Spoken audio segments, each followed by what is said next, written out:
Daniel Brooks stood in the shadows of his own home office, watching the security footage with hands that wouldn't stop shaking. On the screen, Lena, the woman his son called his second chance at smiling, was slipping out the back door again, her face tight with secrets. For 6 months, she'd been the answer to every prayer he'd refused to speak aloud. Now she was lying to him.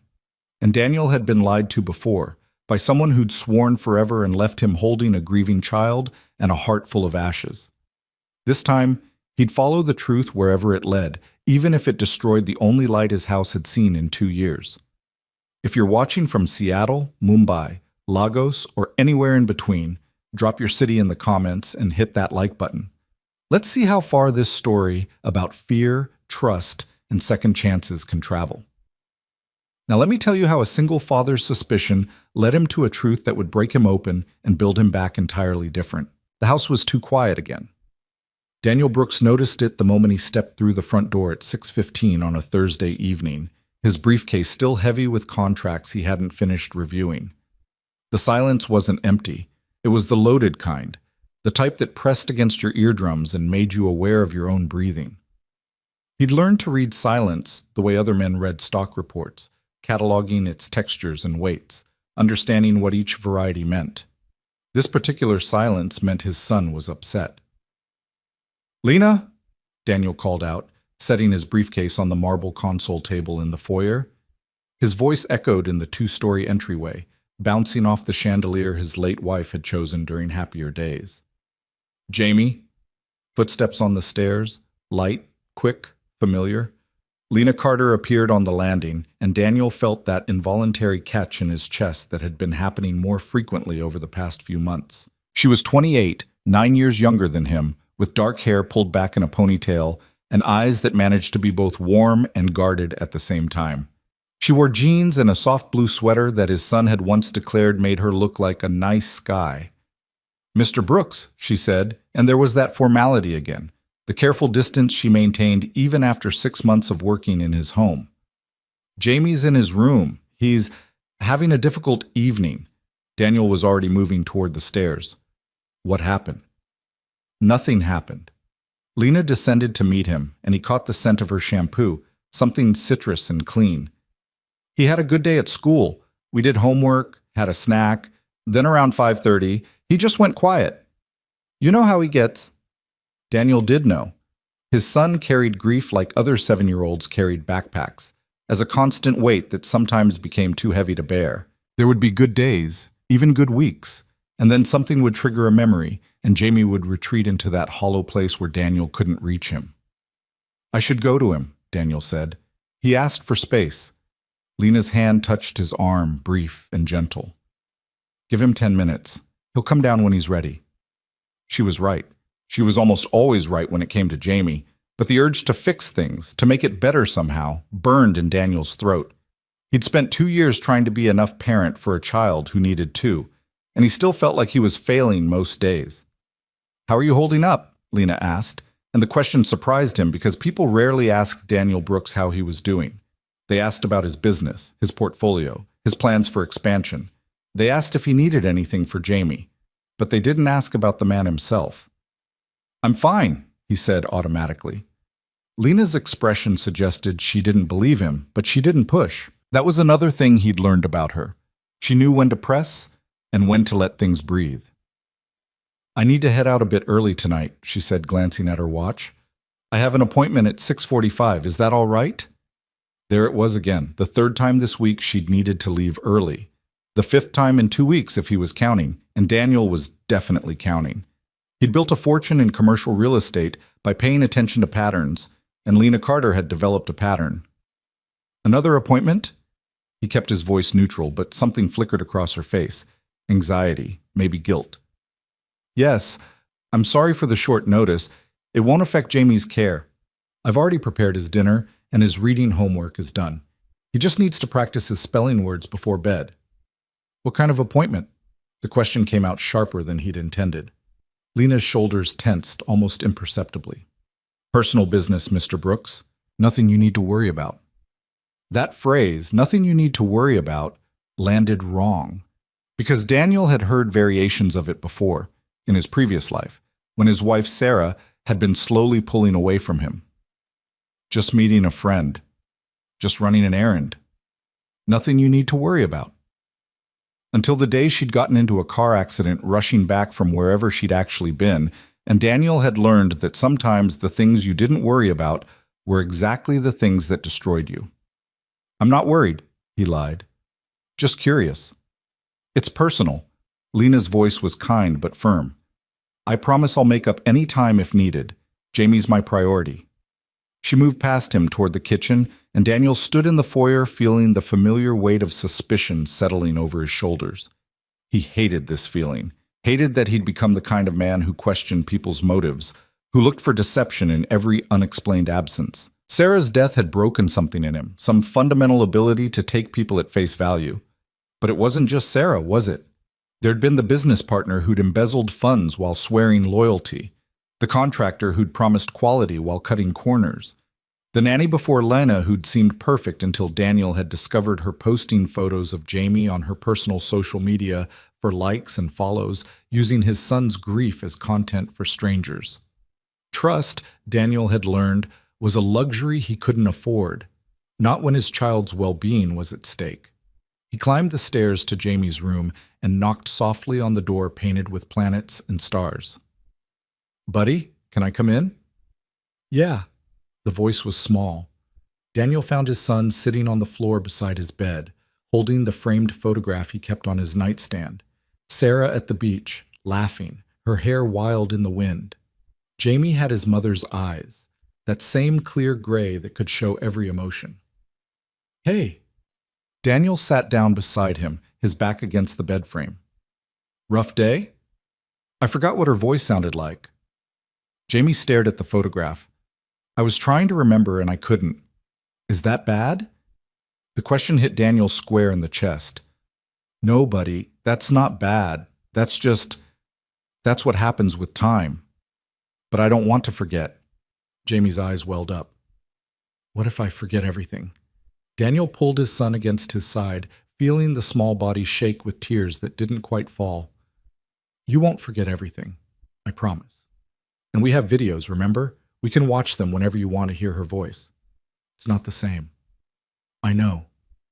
They sat in silence for a while, the kind of silence that Daniel had learned was actually full of words that didn't need speaking. Eventually, Jamie's breathing evened out, and he pulled away, wiping his eyes with the back of his hand. "Lena made mac and cheese," Jamie said. "The good kind with 3 cheeses. That was nice of her." "She's nice." Jamie looked up at his father with those 2 old eyes. "She doesn't try to replace Mom, she just is nice." Daniel's throat tightened. "Yeah, she is." "Dad?" Jamie hesitated. "Are you going to marry Lena?" The question came out of nowhere and hit like a truck. "What? No, why would you ask that?" Jamie shrugged, suddenly fascinated with the carpet. "Tommy at school said when his mom died, his dad married the nanny. And Lena lives here, kind of." "She doesn't live here. She works here. There's a difference." "But she makes you smile sometimes. I've seen it." Daniel didn't know what to do with that observation, so he deflected.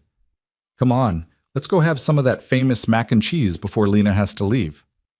They made their way downstairs to find Lena in the kitchen, plating the pasta with a side of steamed broccoli that Jamie would definitely complain about. She'd already set the table with placemats and napkins, the way she always did, turning ordinary meals into small moments of care.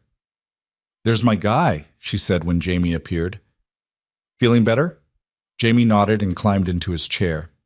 Daniel noticed the way Lena's hand briefly touched the top of his son's head, a gesture so natural and unconscious it made his chest ache.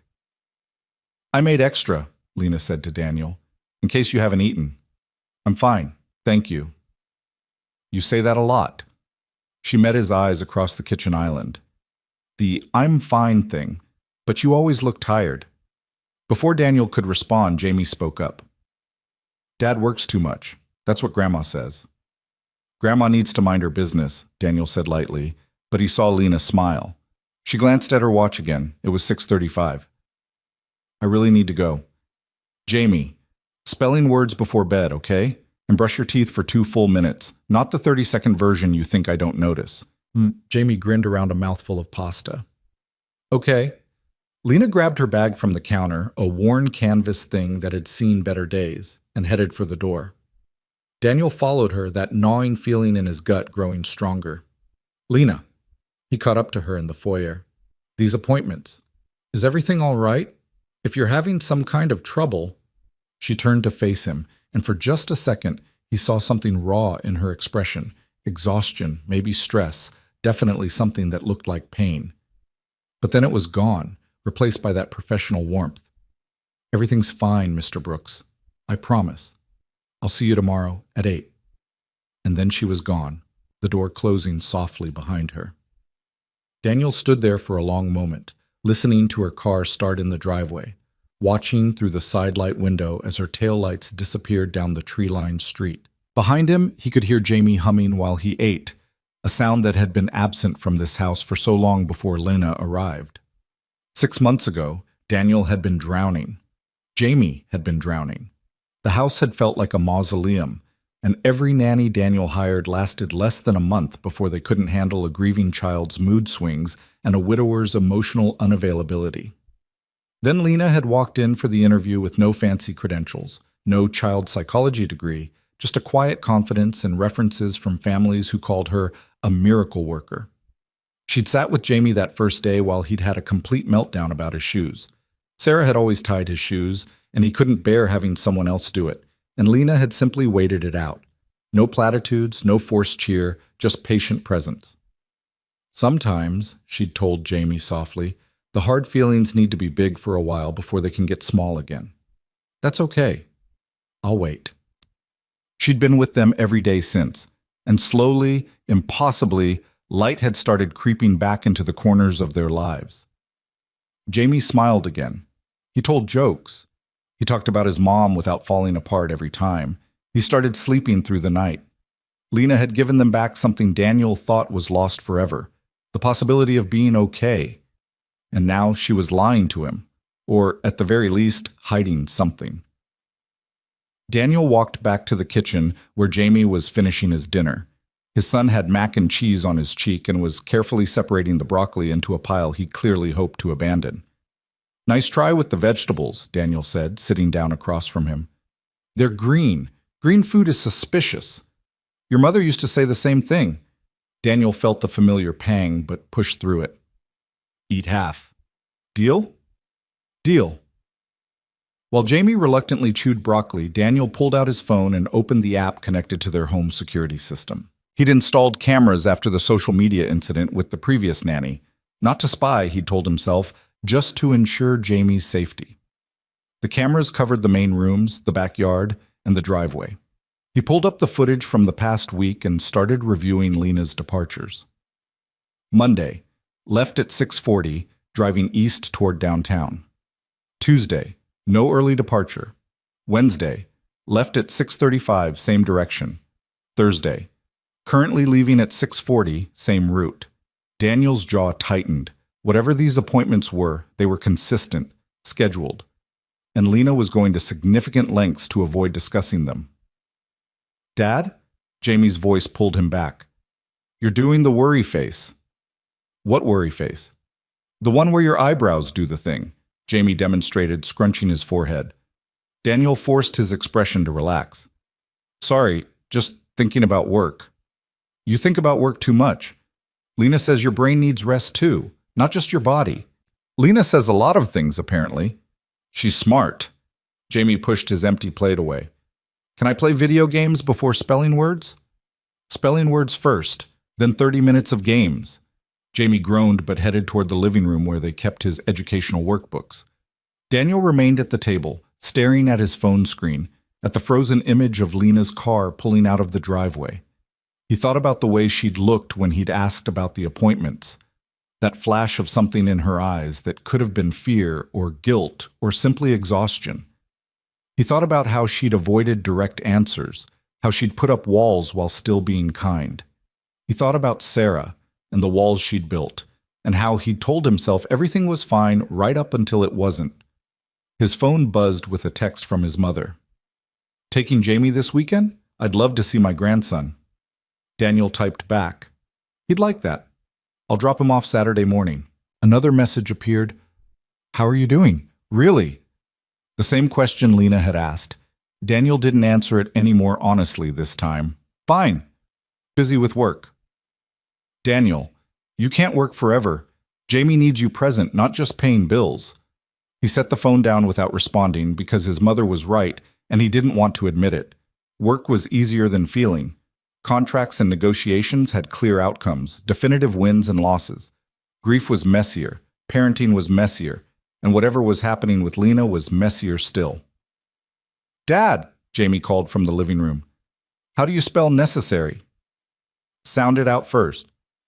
N-E-C-E. S-S-A-R-Y. Close. One S, two S. Necessary. Daniel could hear Jamie writing, the scratch of pencil on paper. Normal sounds, safe sounds. The sounds of a child doing homework on a Thursday evening. The kind of ordinary moment that Daniel had once taken for granted and now treasured like gold. He couldn't risk losing this. Whatever stability they'd built, whatever progress Jamie had made, it was too fragile, too precious. If Lena was in some kind of trouble, if there was something in her life that could shatter this careful peace, Daniel needed to know. He looked at his phone again, at the security footage, at the timestamp showing 6:43 p.m. Lena would be arriving at her mysterious appointment right about now, and Daniel Brooks, successful businessman and protective father, made a decision that would change everything. Tomorrow, he would follow her. Down. The next day dragged like pulled taffy. Daniel tried to focus on a conference call about a mixed-use development in the financial district, but his mind kept wandering to the clock. Lena would be at the house with Jamie.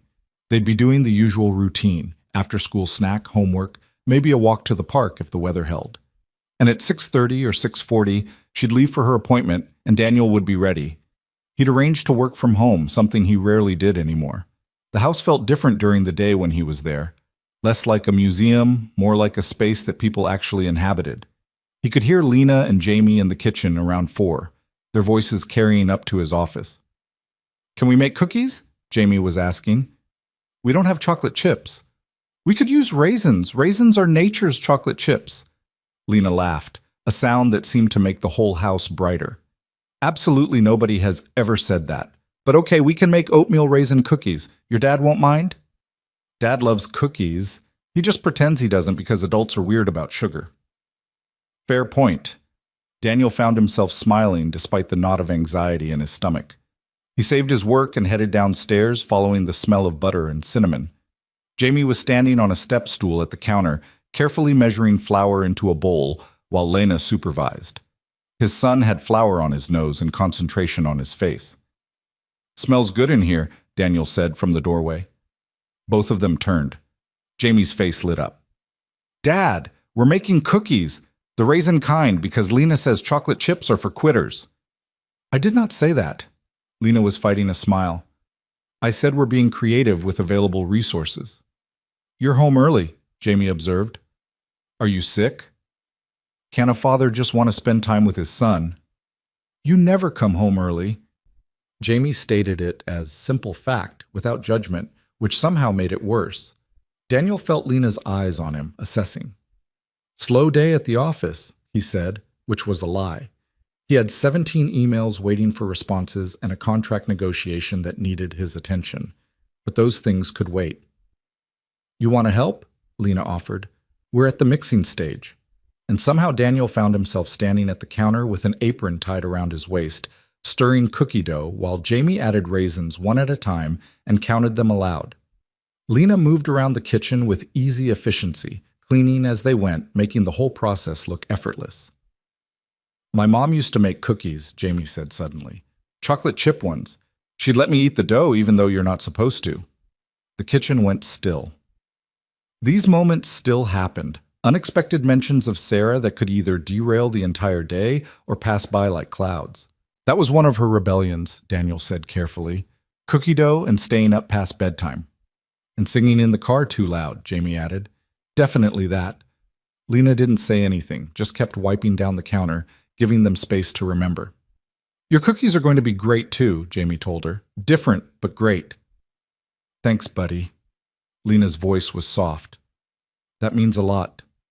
They finished mixing the dough and scooped it onto baking sheets. While the first batch baked, Jamie entertained them with a detailed explanation of the social dynamics of second grade, which apparently involved a complex trading economy based on Pokemon cards and fruit snacks. Daniel watched Lena as she listened to his son, the way she asked follow-up questions and seemed genuinely interested in 7-year-old politics. She was good at this. Not just the nanny tasks, but the human parts. The showing up, the paying attention, the making someone feel heard. At 6:15, Lena started gathering her things. Leaving early again? Daniel tried to keep his tone casual. Yes. Same appointment as yesterday. I'm sorry.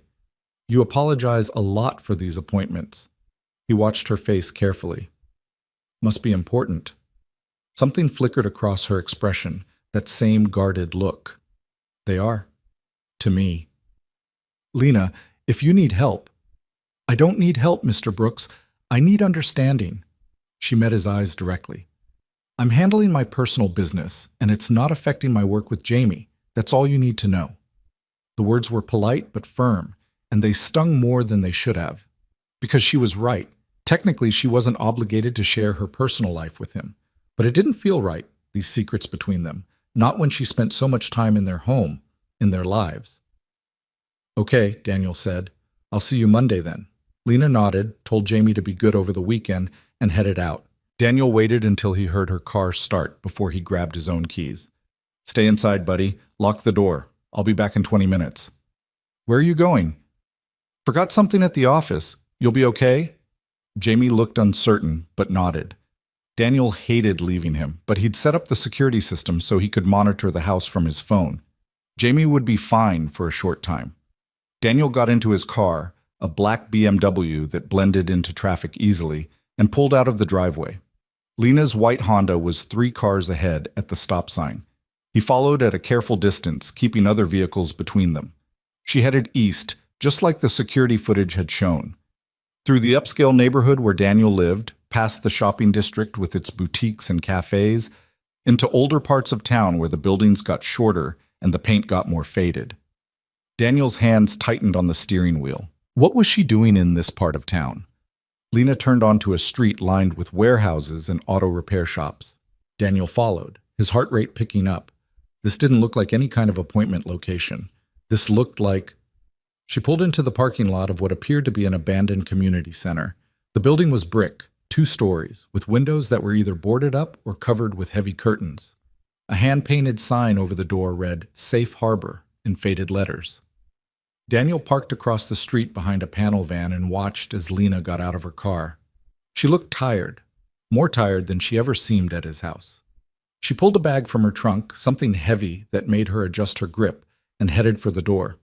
Before she could knock, it opened.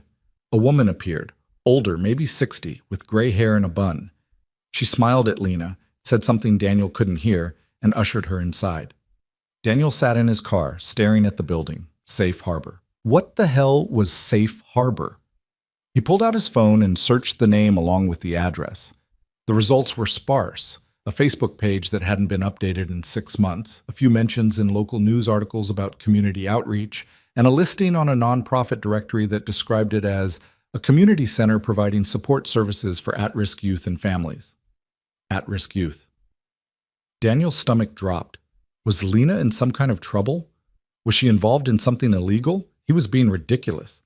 Lena Carter, the woman who read bedtime stories with different voices for each character and cut sandwiches into dinosaur shapes, wasn't involved in anything illegal. But then why the secrecy? Why the careful avoidance of his questions? Daniel made another decision. He got out of his car and crossed the street. The building looked even more run down up close. The brick was crumbling in places, and the steps leading to the door were cracked. He could hear voices inside, multiple people, including children. He tried the door. It was unlocked. The interior was nothing like the exterior suggested. The entryway was clean, painted in warm yellows and oranges. Children's artwork covered one wall, handprints turned into flowers, crayon drawings of families painted rainbows. There was a check-in desk that currently stood empty, and beyond it, an open space that looked like it served as a combination cafeteria and activity room. That's where the voices were coming from. Daniel moved quietly toward the archway, staying in the shadows. What he saw stopped him cold. Lena was sitting cross-legged on the floor, surrounded by 6 or 7 children ranging from maybe 5 to 10 years old. They were all focused on her as she helped a small girl with dark braids sound out words in a picture book. "Beautiful job, Maya," Lena was saying. "See? You knew that word. You just needed to trust yourself." The little girl beamed. Around the room, Daniel noticed other adults, volunteers maybe, working with other children. One teenage boy sat alone at a table, doing homework with intense concentration. A younger child was building something with blocks in the corner while a volunteer watched. "All right, everyone," Lena announced. "Let's put our books away and get ready for snack time. Remember to wash your hands." The children scrambled up, and that's when Daniel noticed something else. These weren't typical kids at an after-school program. One boy had a healing bruise on his cheek. A girl wore clothes that were clean but clearly too big, probably donations. Several of them had that particular wariness in their eyes that spoke of difficult lives. These were kids who'd been hurt, kids who had nowhere else to go. And Lena was here with them every evening. Daniel backed away from the archway before anyone could spot him. He made it outside, back to his car, his mind reeling. This was her secret appointment. This was why she left early, why she was evasive about where she went. She was volunteering at a shelter for at-risk children. He should have felt relief. Instead, he felt shame burning hot in his chest. He'd followed her. He'd suspected her of what? Deception? Betrayal? When all along she'd been doing this. Daniel drove home in a daze. Jamie was exactly where he'd left him, watching a nature documentary about penguins. "You were gone longer than 20 minutes, Jamie observed. "I know. Sorry, buddy." "Did you find what you forgot?" Daniel thought about Lena on that floor, helping a traumatized child learn to read. "Yeah," he said quietly. "I think I did." That night, after Jamie was asleep, Daniel sat in his office and did more research on Safe Harbor. The picture that emerged was both heartbreaking and inspiring. The center had been operating for 12 years, providing services to children in the foster system, homeless youth, and kids from abusive homes. They offered after-school programs, tutoring, counseling referrals, and a safe space for children who had nowhere else to go. They were also, according to their tax documents, perpetually underfunded and running on volunteers. Daniel thought about Lena's worn bag, her old car, the way she sometimes brought her lunch in Tupperware instead of buying food. She wasn't just volunteering her time, she was supporting this place financially too, on a nanny's salary. The shame intensified, mixing with something else, admiration maybe, or recognition of something he'd lost sight of in the past 2 years. The idea that some people still believed in helping others, even when it cost them something. Daniel opened a new browser tab and pulled up Safe Harbor's donation page. The website was crude, clearly built by someone with more heart than technical skill. But there was an address for sending checks. He could help, anonymously. It would be easy. Just write a check, send it in without a return address, ensure that Lena's work there had the resources it needed. But something stopped him. Because sending money felt like the easy way out, the way to absolve himself of the guilt without actually confronting what he'd done, without admitting that he'd let fear make him suspicious of someone who deserved better. He'd followed her like she was a criminal instead of asking her directly, like an adult, why she needed to leave early. He'd assumed the worst because that's what Daniel Brooks did now. He assumed the worst and protected himself accordingly. Except Lena wasn't Sarah. She wasn't the business partner who'd stolen from him, or the contractor who'd cut corners, or the nanny who'd exploited Jamie's pain for social media clout. She was someone trying to make a difference in the world, and Daniel had treated her like a threat. He needed to talk to her, not on Monday when she came back to work, but now. He needed to tell her he knew, that he was sorry, that he understood why she'd kept it private.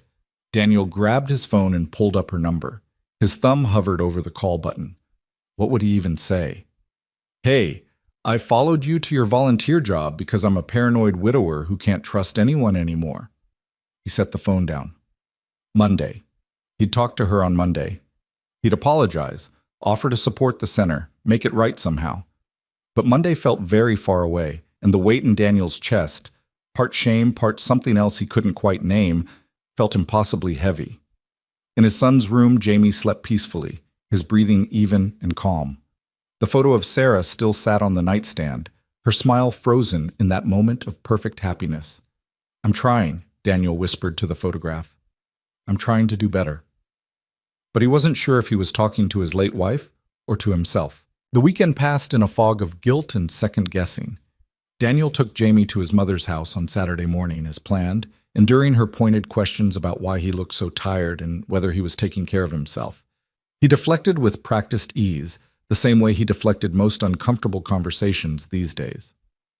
Sunday evening, when he picked Jamie up, his mother caught his arm at the door. "Whatever's eating at you, Daniel, don't let it fester," she said quietly, her eyes sharp behind her glasses. "I watched your father do that for years. It doesn't get better by itself." He'd nodded and promised he was fine, another lie to add to the growing collection.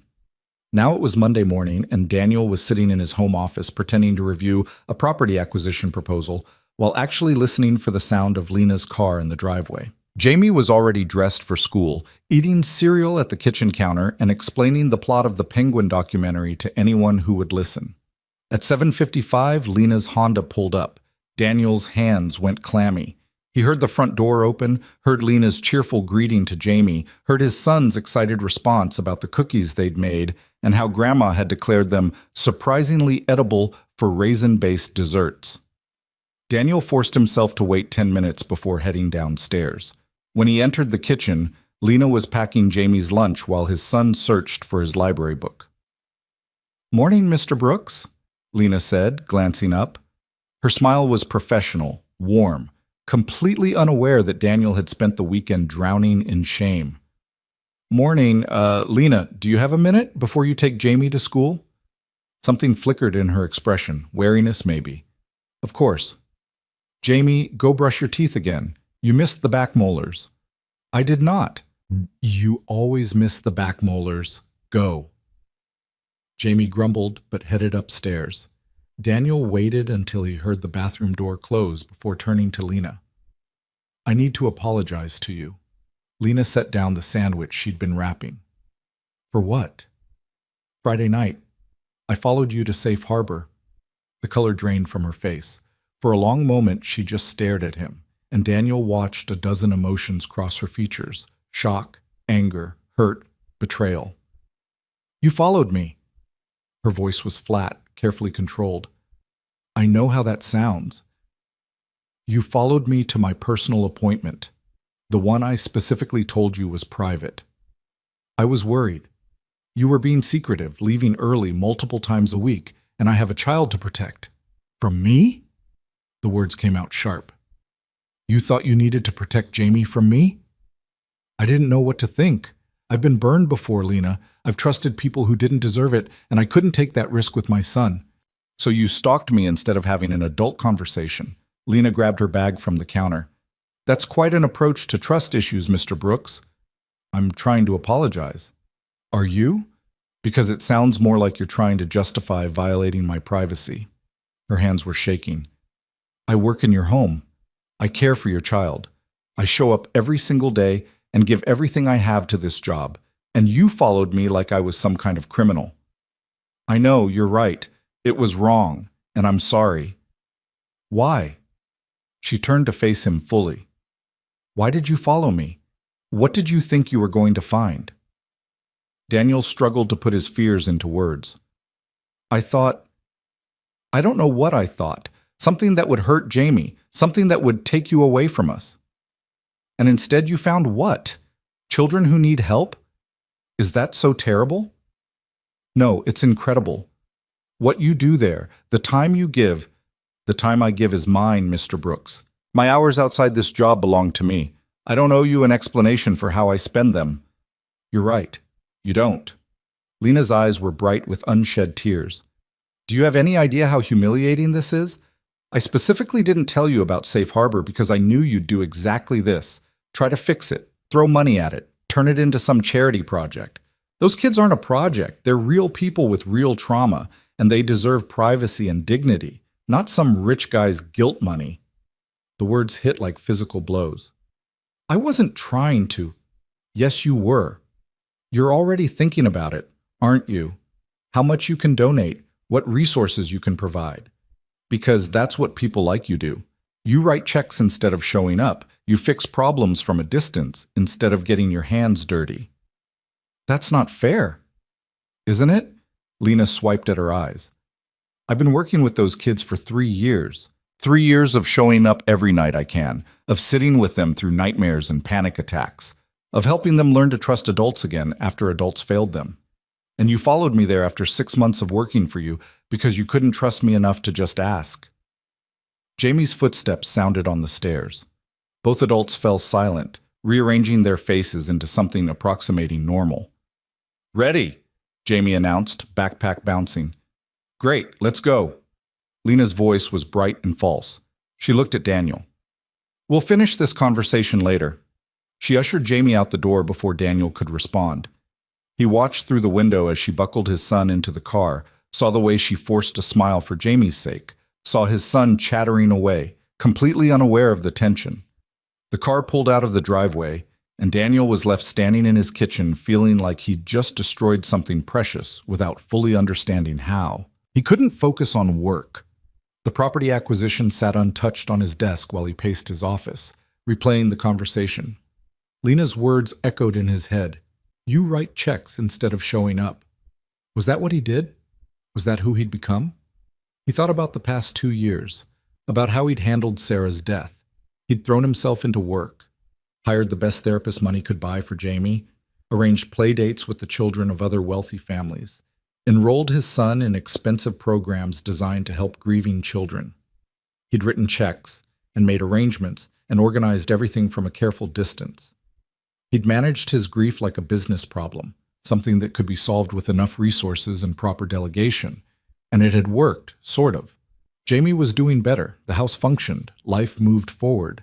But Daniel himself? He hadn't actually dealt with any of it. He'd just managed. His phone rang. His mother. Did you talk to her? She asked without preamble.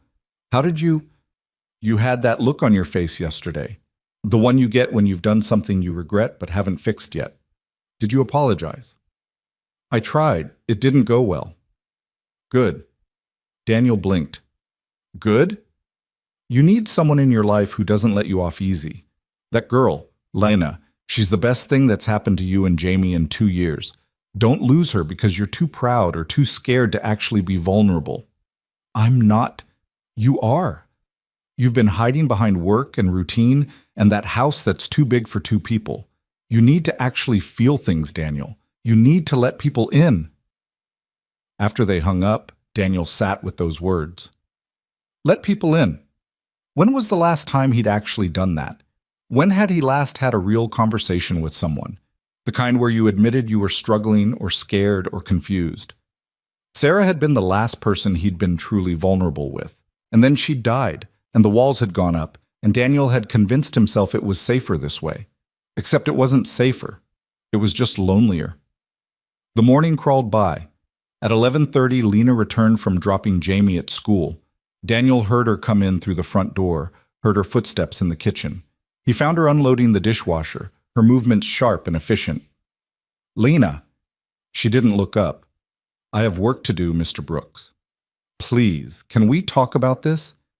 I don't think there's anything left to say. You don't trust me. That's been made abundantly clear. It's not about you, it's about me and my own issues.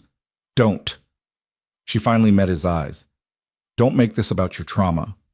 Yes, you lost your wife. Yes, that was horrible. But it doesn't give you the right to treat everyone in your life like they're going to betray you. Daniel leaned against the counter. You're right. It doesn't. So why do you? The question was simple but devastating. Why did he? Why had he let fear become his default setting? Because it's easier, he said finally. Being suspicious, keeping distance, assuming the worst, it's easier than hoping someone will stay and being wrong about it. Lena's expression softened slightly. That's a terrible way to live. I know. She finished putting away the dishes and closed the dishwasher with more force than necessary. I need to tell you something, and I need you to just listen. Can you do that? Daniel nodded. Lena took a breath. I didn't tell you about Safe Harbor because it's mine. It's the one part of my life that has nothing to do with being someone's employee or caretaker or helper. When I'm there, I'm not Lena the nanny. I'm just Lena, working with kids who need someone to show up for them. I understand. I'm not finished. Her voice was firm. I also didn't tell you because I knew you'd want to help, and I didn't want your help. Those kids have been treated like charity cases their whole lives. They've been studied and assessed and pitied. What they need is consistency and presence, not another wealthy donor who'll write a check and disappear. Is that what you think I'd do? Isn't it? When's the last time you got personally involved in anything? When's the last time you did something that actually cost you more than money? The question stung because she was right. Daniel had become an expert at solving problems from a distance, at using his wealth as a buffer between himself and actual emotional engagement. I want to do better, he said quietly. I want to be better. I just don't know how anymore. Lena studied him for a long moment. Why did you really hire me, Mr. Brooks? The question caught him off guard. Because Jamie needed someone. The other nannies couldn't handle him. That's not all of it. Daniel thought back to that interview 6 months ago, to sitting across from Lena in his living room while Jamie screamed upstairs about something inconsequential. He remembered how every other candidate had looked uncomfortable or impatient, how they'd all had suggestions for managing his behavior or establishing boundaries. Lena had just sat there, calm and steady, and said, "He's allowed to be angry." His world fell apart. Anger makes sense. I hired you, Daniel said slowly, because you were the first person who didn't treat Jamie's grief like a problem that needed solving. You treated it like something that just was. And now you're treating my privacy like a problem that needs solving. The parallel was sharp and accurate. I'm sorry, truly. I violated your trust, and there's no excuse for that. No, there isn't. They stood in silence for a moment, the air between them heavy with things unsaid. I'm going to keep working here, Lena said finally, because Jamie needs consistency, and I care about him. But things need to change between us. Okay, what do you need? Respect. Actual respect. Not the performative kind where you say the right things, but still treat me like someone who needs monitoring. My personal life is my personal life. If I need help, I'll ask for it. Understood. And if you ever follow me again, I quit.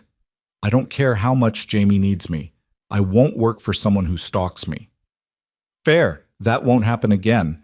Lena grabbed a cleaning cloth from under the sink. I need to clean the upstairs bathrooms. We can be professional and polite, Mr. Brooks, but don't expect us to go back to how things were. You broke something, and it's going to take time to repair. She left the kitchen before he could respond. Daniel heard her footsteps on the stairs, heard the bathroom door close. He'd handled this all wrong. From the moment he'd felt that first flicker of suspicion, he'd made every possible wrong choice. He'd let his fear drive him instead of his values, let his past dictate his present, let his walls stay up when he should have been tearing them down. The day continued in uncomfortable silence. Lena stayed upstairs working, and Daniel retreated to his office to actually attempt some work, but his mind kept wandering back to her words. When's the last time you did something that actually cost you more than money? At 3:15, Lena left to pick up Jamie from school. She didn't say goodbye. Daniel pulled up Safe Harbor's website again and stared at the donation page. He could send money. It would help. The center clearly needed it, but Lena was right. It would be the easy way out, the distant way, the way that let him feel like he was helping without actually showing up. When Lena returned with Jamie, his son was full of stories about music class and a game they'd played at recess. He didn't notice the tension between the adults, too caught up in his own 7-year-old world. Can Lena stay for dinner? Jamie asked. We're making tacos and she does the best taco faces with the toppings. I can't tonight, buddy, Lena said gently. I have somewhere I need to be. Safe Harbor? The question came from Daniel. Lena's jaw tightened. Yes. Can I come with you? The request clearly surprised her. What? Not to fix anything or donate anything or take over, just to see what you do there, to understand. No? Lena, I said no. This is exactly what I was talking about. You don't get to follow me there and then invite yourself to my volunteer work. Those kids don't need some stranger showing up out of curiosity. What if I actually wanted to help? Not with money, with time. Lena laughed, but there was no humor in it. You? Volunteering? When was the last time you did anything that didn't have a clear return on investment? That's not fair. Isn't it? You work 60-hour weeks. You barely spend time with your own son. And now you want to volunteer with traumatized children? For what? To prove something to me? To assuage your guilt? Jamie was watching them now, confusion on his face. Are you guys fighting? Both adults immediately shifted their demeanor. No, buddy, Lena said. Just having a grown-up discussion. Why don't you go wash your hands for snack? After Jamie left, Lena turned back to Daniel. Don't use those kids to work out your issues. They deserve better than that. You're right. I'm sorry. That was inappropriate to suggest. Yes, it was. She checked her watch. I need to go. Jamie's snack is cut fruit in the fridge. He has spelling homework and a permission slip that needs signing for the field trip next week. She was gone within minutes, leaving Daniel alone with his thoughts and his son's cheerful chatter about the upcoming trip to the Science Museum. That evening, after Jamie was in bed, Daniel did something he hadn't done in months. He called his therapist. Dr. Morrison answered on the second ring. Daniel, it's been a while. I know, I've been managing. And how's that working out? Daniel let out a long breath. Not great. Can we schedule a session tomorrow if you have anything available? I can do 4:30 tomorrow. What's going on? I think I've been living wrong, and I don't know how to fix it. The next afternoon, Daniel found himself in Dr. Morrison's familiar office, sitting in the chair he'd occupied religiously for the first year after Sarah's death, before deciding he was fine and didn't need therapy anymore. Talk to me about Lena, Dr. Morrison said after Daniel had outlined the situation. What about her? You followed her. That's not a small thing. What were you afraid you'd find? Daniel considered the question. I don't know. Evidence that she couldn't be trusted. Something that would justify pulling back, keeping distance. Why would you want justification for that? Because it's safer. Safer than what? Than caring. Than letting her matter. Dr. Morrison made a note. Does she matter? The question should have been simple, but it lodged in Daniel's chest like something sharp. She matters to Jamie. I asked if she matters to you. Daniel looked at his hands. Yes, she matters. She's the first person in 2 years who's made this house feel like something other than a mausoleum. She's patient with Jamie when I want to scream. She remembers little things, like how he likes his sandwiches cut or that he can't fall asleep if his closet door is open. She talks to me like I'm a person, not just Jamie's father or a paycheck. And that terrifies you. Yes, because Sarah mattered and then she was gone. Daniel felt his throat tighten. I can't do that again. I can't let someone become essential and then lose them. So you tried to push Lena away by proving she wasn't trustworthy. I didn't. Daniel stopped. Yeah, I guess I did. And instead you found out she's even more admirable than you thought, which makes her matter more, not less. I don't know what to do with that. Dr. Morrison leaned forward. Daniel, you've spent 2 years trying to make yourself invulnerable. You've built walls and routines and maintained careful distance from anyone who might hurt you. But that's not living. That's just surviving. Surviving feels safer. Does it? Or does it just feel lonelier? Daniel thought about his big house with its carefully maintained spaces, about the life he'd built that was efficient and organized and completely empty of real connection. Lonelier, he admitted. You have a choice to make, Dr. Morrison said. You can keep those walls up and stay safe and alone, or you can start taking them down piece by piece and risk actually living again. What if I tear down the walls and everything falls apart anyway? What if you don't, and you spend the rest of your life wondering what you missed? That evening, Daniel picked up Jamie from Lena as usual. She was polite, professional, distant. She'd prepared dinner, laid out Jamie's pajamas, organized his backpack for the next day. Everything perfect, everything impersonal. Lena, Daniel said as she headed for the door. She turned, her expression guarded. I talked to my therapist today about what happened, about why I followed you. Okay, He helped me understand that I've been trying to protect myself from loss by not letting anyone matter. And when you started mattering despite my best efforts to keep distance, I panicked. Lena's expression softened slightly. Mr. Brooks, I'm not trying to make excuses. I just wanted you to know that I'm working on it, on being better, on actually dealing with my issues instead of managing them.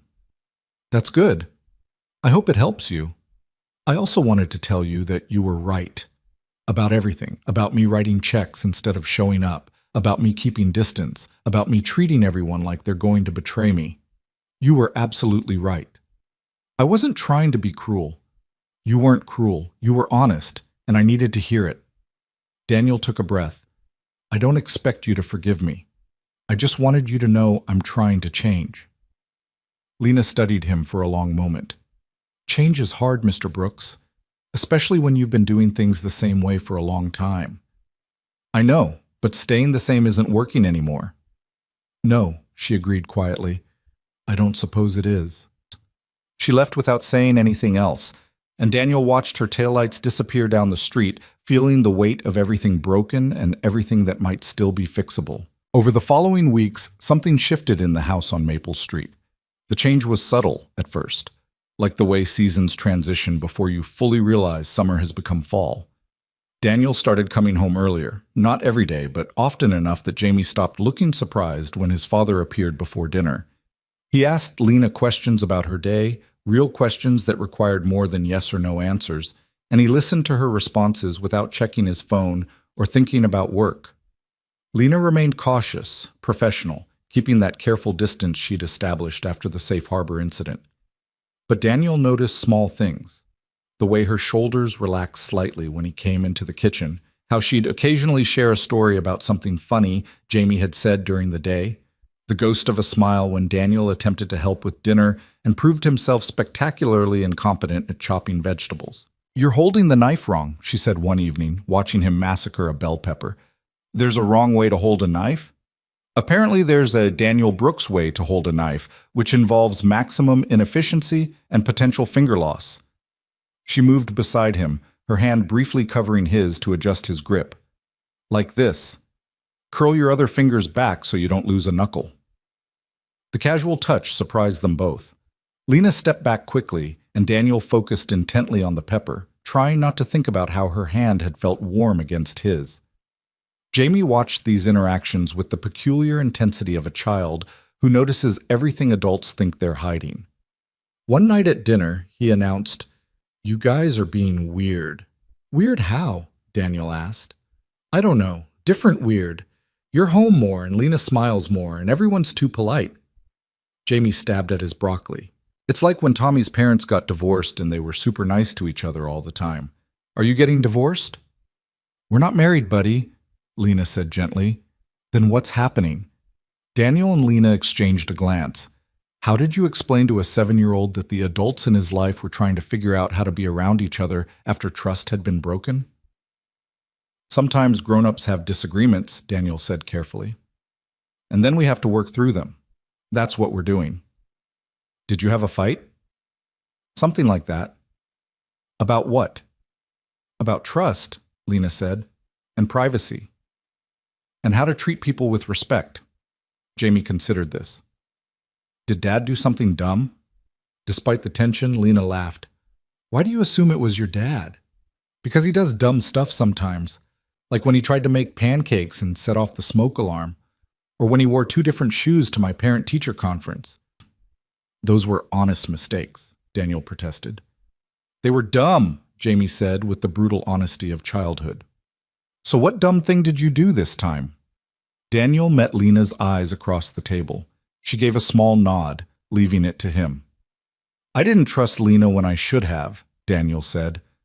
"I was worried about something that wasn't actually a problem, and instead of talking to her like an adult, I did something that hurt her feelings." "Did you apologize?" "I did." "Did she accept?" "We're still working on that part." Jamie looked at Lena. "Are you going to leave like the other nannies?" The question hung in the air, heavy with all of Jamie's accumulated losses. Every nanny who'd quit, every promise of consistency that had dissolved, every adult who'd proven temporary. No, buddy, Lena said firmly. I'm not going anywhere. Your dad made a mistake, but we're working through it. Adults can disagree and still care about each other. Do you care about my dad? Lena's cheeks flushed slightly. I care about both of you. You're important to me. Dad, do you care about Lena? Daniel felt like he was in a deposition, being cross-examined by the world's smallest, most persistent attorney. Yes, very much. Then you should probably stop doing dumb things. Agreed. And maybe get her flowers or something. That's what they do in movies.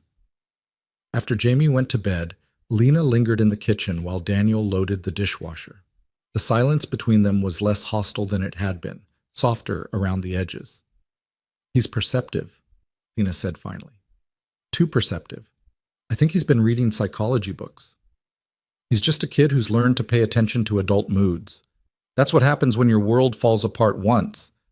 You start watching for signs it might happen again. Daniel closed the dishwasher and turned to face her. I'm sorry. I know I keep saying that, but I am, for all of it. And I know you are. Lena leaned against the counter. And I appreciate that you're trying. I can see the effort.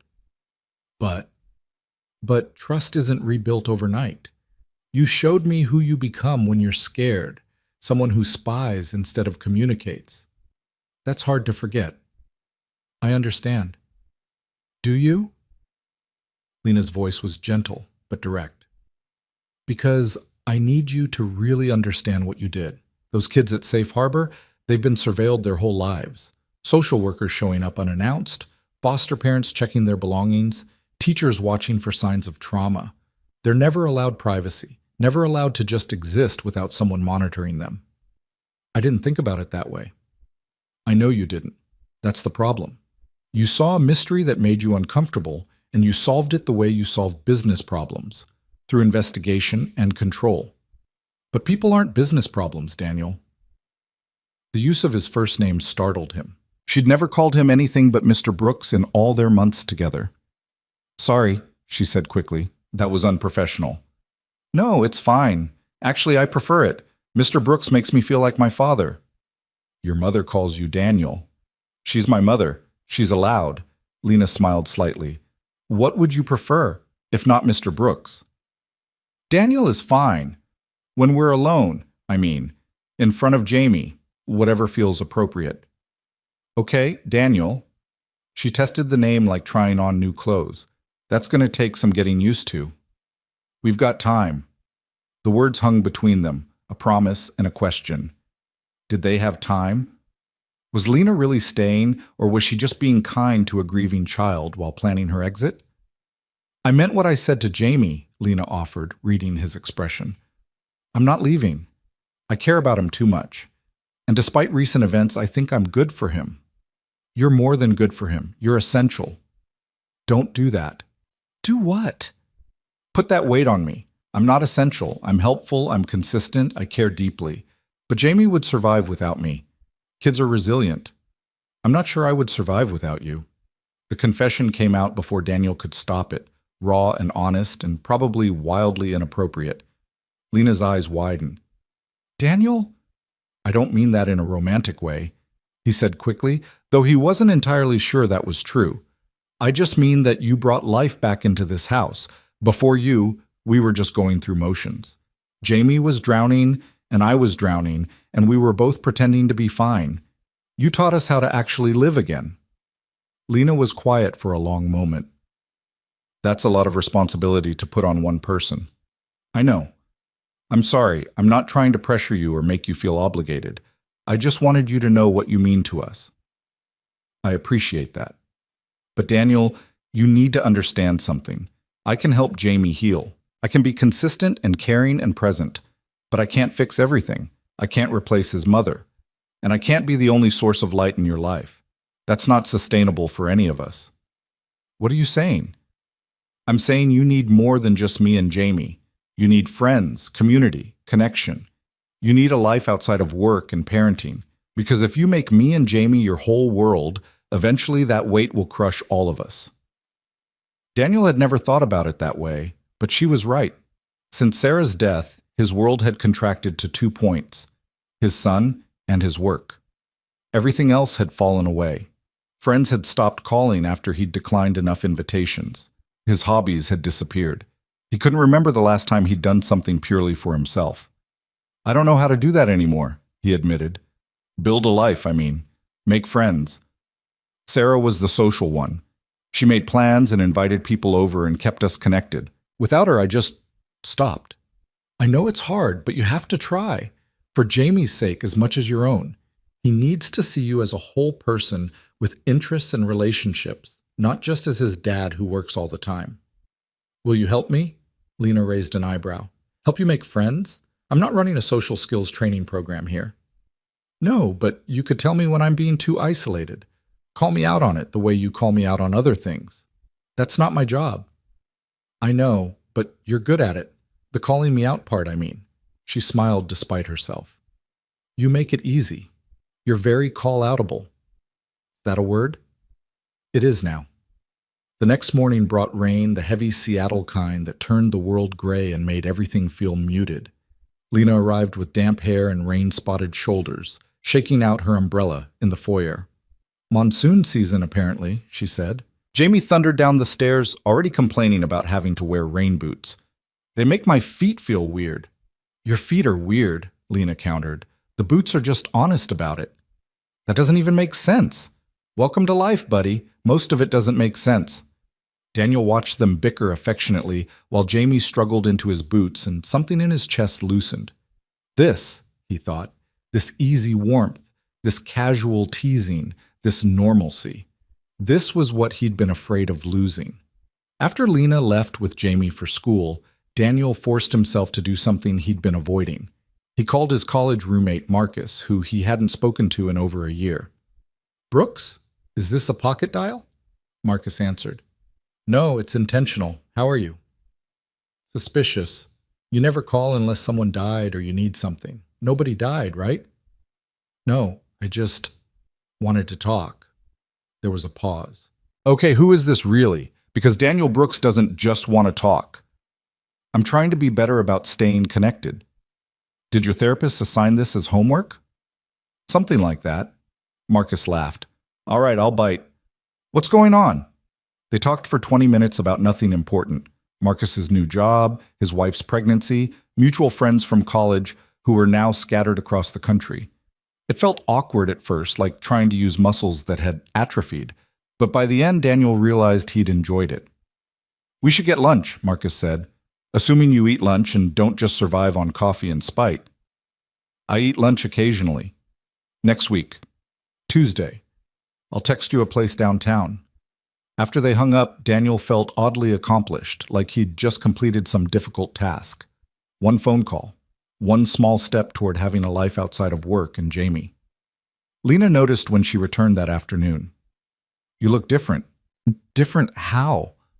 "Less haunted, more human." "I called a friend. We're having lunch next week."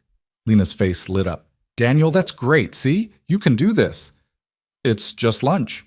It's a start. And starts matter." That evening, while Lena was helping Jamie with homework, Daniel's phone rang. Unknown number. "Mr. Brooks, this is Angela Chen from Safe Harbor Community Center." Daniel's stomach dropped. "Yes?" "I'm calling because we received an anonymous donation last week, a substantial one. And we've been trying to track down the donor to thank them properly, but the check came with no return address. The bank was able to tell us it came from your account." Daniel closed his eyes. He'd sent the check 10 days ago, deliberately anonymous, not trying to impress Lena, but simply because the center needed funding, and he had it to give. "I'd prefer to remain anonymous," he said. "Of course, and we respect that, but I wanted to reach out personally to let you know what this means for us. We've been struggling to make rent, and several of our therapy programs were at risk of shutting down. This donation, it saved us. It saved the kids we serve. I'm glad I could help. Can I ask how you heard about us? We don't exactly have a robust marketing presence." Daniel hesitated. "Someone who volunteers with you made an impression on me. They didn't ask for money or solicit donations. I just saw the work you do and wanted to support it." "Would this be Lena? Lena Carter?" "Yes." "She's remarkable. Those kids adore her. She has a particular gift with the ones who've been through trauma. She just sits with them, doesn't rush them, lets them be wherever they are emotionally. It's rare to find someone with that kind of patience. Yes, Daniel agreed quietly. It is rare. Well, thank you again. If you ever change your mind about anonymity, we'd love to acknowledge your contribution publicly. We're planning a small gala next month to raise awareness and funds. You'd be welcome to attend. I'll think about it. After hanging up, Daniel found Lena in the living room reading with Jamie. His son was tucked against her side, following along as she did voices for each character. The scene was so domestic, so peaceful, it made his heart ache. Everything okay? Lena asked, noticing his expression. Yeah, just work stuff. She studied him for a moment, clearly not entirely convinced, but didn't push. Later, after Jamie was in bed, she found Daniel in his office staring at his computer screen without actually seeing it. You're a terrible liar, she said from the doorway. Excuse me? Earlier, when you said it was work stuff, you had the same expression you get when you're wrestling with something personal, not professional. How do you know I have different expressions for those things? I pay attention. Lena came into the office and sat in the chair across from his desk. What's going on? Daniel debated lying again, but he was trying to be better about honesty. Safe Harbor called me. Her expression shifted. Why would they? Understanding dawned. You donated. Anonymously. Daniel, I know what you said. About not wanting my guilt money. About those kids not being a project. But it wasn't about any of that. It was just, they need resources and I have them. Simple math. How much did you give? Does it matter? Yes. Daniel named the figure. Lena's eyes widened. That's not guilt money, she said quietly. That's life-changing money. For the center, I mean. Angela said they were about to lose their lease and some therapy programs were shutting down. They were. We've been scrambling for months trying to figure out how to keep the doors open. Lena shook her head. I can't believe you did that. Are you angry? No, I'm confused. You did exactly what I asked you not to do, but somehow it doesn't feel like you're trying to fix things or control the situation. It feels genuine. It is genuine. I didn't do it to impress you or to make myself feel better about following you. I did it because those kids matter, and the work matters, and I'm in a position to help. Lena was quiet for a long moment. Thank you. That's going to make a real difference for a lot of children. Angela invited me to a gala next month. I probably won't go. Why not? Because showing up feels like making it about me. The donation was supposed to be anonymous. But you could meet the kids, see the space, understand what your money is actually doing. That's not making it about you. That's being engaged. Daniel thought about Dr. Morrison's words about showing up instead of writing checks from a distance. Would you be there at the gala? Probably. I help organize it every year. Then maybe I'll consider it. You should. It might be good for you to see that there are people doing important work outside of commercial real estate. Is that a dig at my career choice? A gentle one, Daniel smiled. Fair enough. Lena stood to leave, then paused at the door. Daniel? That thing you did, the anonymous donation, that's the kind of showing up that matters. You didn't make a big announcement or attach conditions. You just helped because you could. That's good. After she left, Daniel sat in his office feeling something he hadn't felt in a long time, proud of himself. Not for making money or closing a deal, but for doing something that mattered to someone other than himself. The following weeks brought a tentative thaw in his relationship with Lena. They still maintained professional boundaries, but the sharp edges had softened. She called him Daniel when they were alone. He asked her opinion on things beyond Jamie's schedule. They occasionally ate dinner together after Jamie went to bed, talking about nothing important, books they'd read, shows they'd watched, childhood memories. Daniel learned that Lena had grown up in foster care herself, bouncing between homes until she'd aged out of the system at 18. She'd put herself through community college, working 3 jobs, studied child development because she wanted to be the adult for other kids that she'd never had herself. Is that why you volunteer at Safe Harbor? Daniel asked one evening over leftover pizza. Partially. I know what it's like to feel invisible, like you're just a problem that gets passed around. Those kids need someone to see them as actual people, not case files. You're remarkable. Lena deflected the compliment. I'm just doing what should be normal. Every kid deserves at least one adult who shows up consistently. Did you have that? Someone who showed up? No, but I turned out okay anyway. She said it lightly, but Daniel heard the pain underneath. I'm sorry you had to do it alone. I wasn't entirely alone. There were a few good foster parents, some teachers who cared, enough to get me through. Lena picked at the pizza crust. It's why I'm so protective of my work at Safe Harbor. Those kids are getting a chance I didn't have. Actual support, therapy, adults who stick around. I don't want anything to mess that up. Including wealthy donors who might make it complicated? Including that. For what it's worth, I have no interest in complicating anything. I just want to help if I can. I believe you, and I appreciate it more than I probably showed when I found out. The gala invitation sat on Daniel's desk for 2 weeks before he finally RSVP'd yes. When Lena found out, she looked pleased and nervous at the same time. You don't have to come if it makes you uncomfortable, she said. I want to come. Unless you'd rather I didn't. No, it's fine, good even. Fine. Just, those kids can be a lot. They're wonderful, but they've been through trauma. They might not react to you the way you expect. I work with difficult people for a living. I think I can handle some traumatized children. Lena's expression suggested she wasn't entirely convinced, but she let it drop. The night of the gala arrived with unseasonably warm weather. Daniel dressed carefully in a suit that felt too formal, but was apparently appropriate according to the invitation. He'd arranged for his mother to watch Jamie, enduring her knowing looks and pointed questions about why he was suddenly attending charity events. It's for a good cause, he'd said. I'm sure it is. And it has nothing to do with a certain nanny? She volunteers there, that's all. His mother had just smiled and told him to have fun. Safe Harbor looked different than it had the night Daniel had followed Lena there. The exterior was the same rundown brick, but inside someone had hung string lights and set up tables with white cloths. There were maybe 50 people present, a mix of volunteers, donors, and what appeared to be former clients who'd aged out of the program. Daniel spotted Lena immediately. She wore a simple blue dress and was talking to a teenage girl with vibrant purple hair. When she saw him, her face lit up with genuine pleasure. You came, she said, excusing herself to greet him. I said I would. People say a lot of things. Showing up is different. She seemed nervous, her hands fidgeting with her dress. Thank you for being here. Before Daniel could respond, a small tornado in the form of a 6-year-old girl crashed into Lena's legs. Lena! Lena! Come see what I made!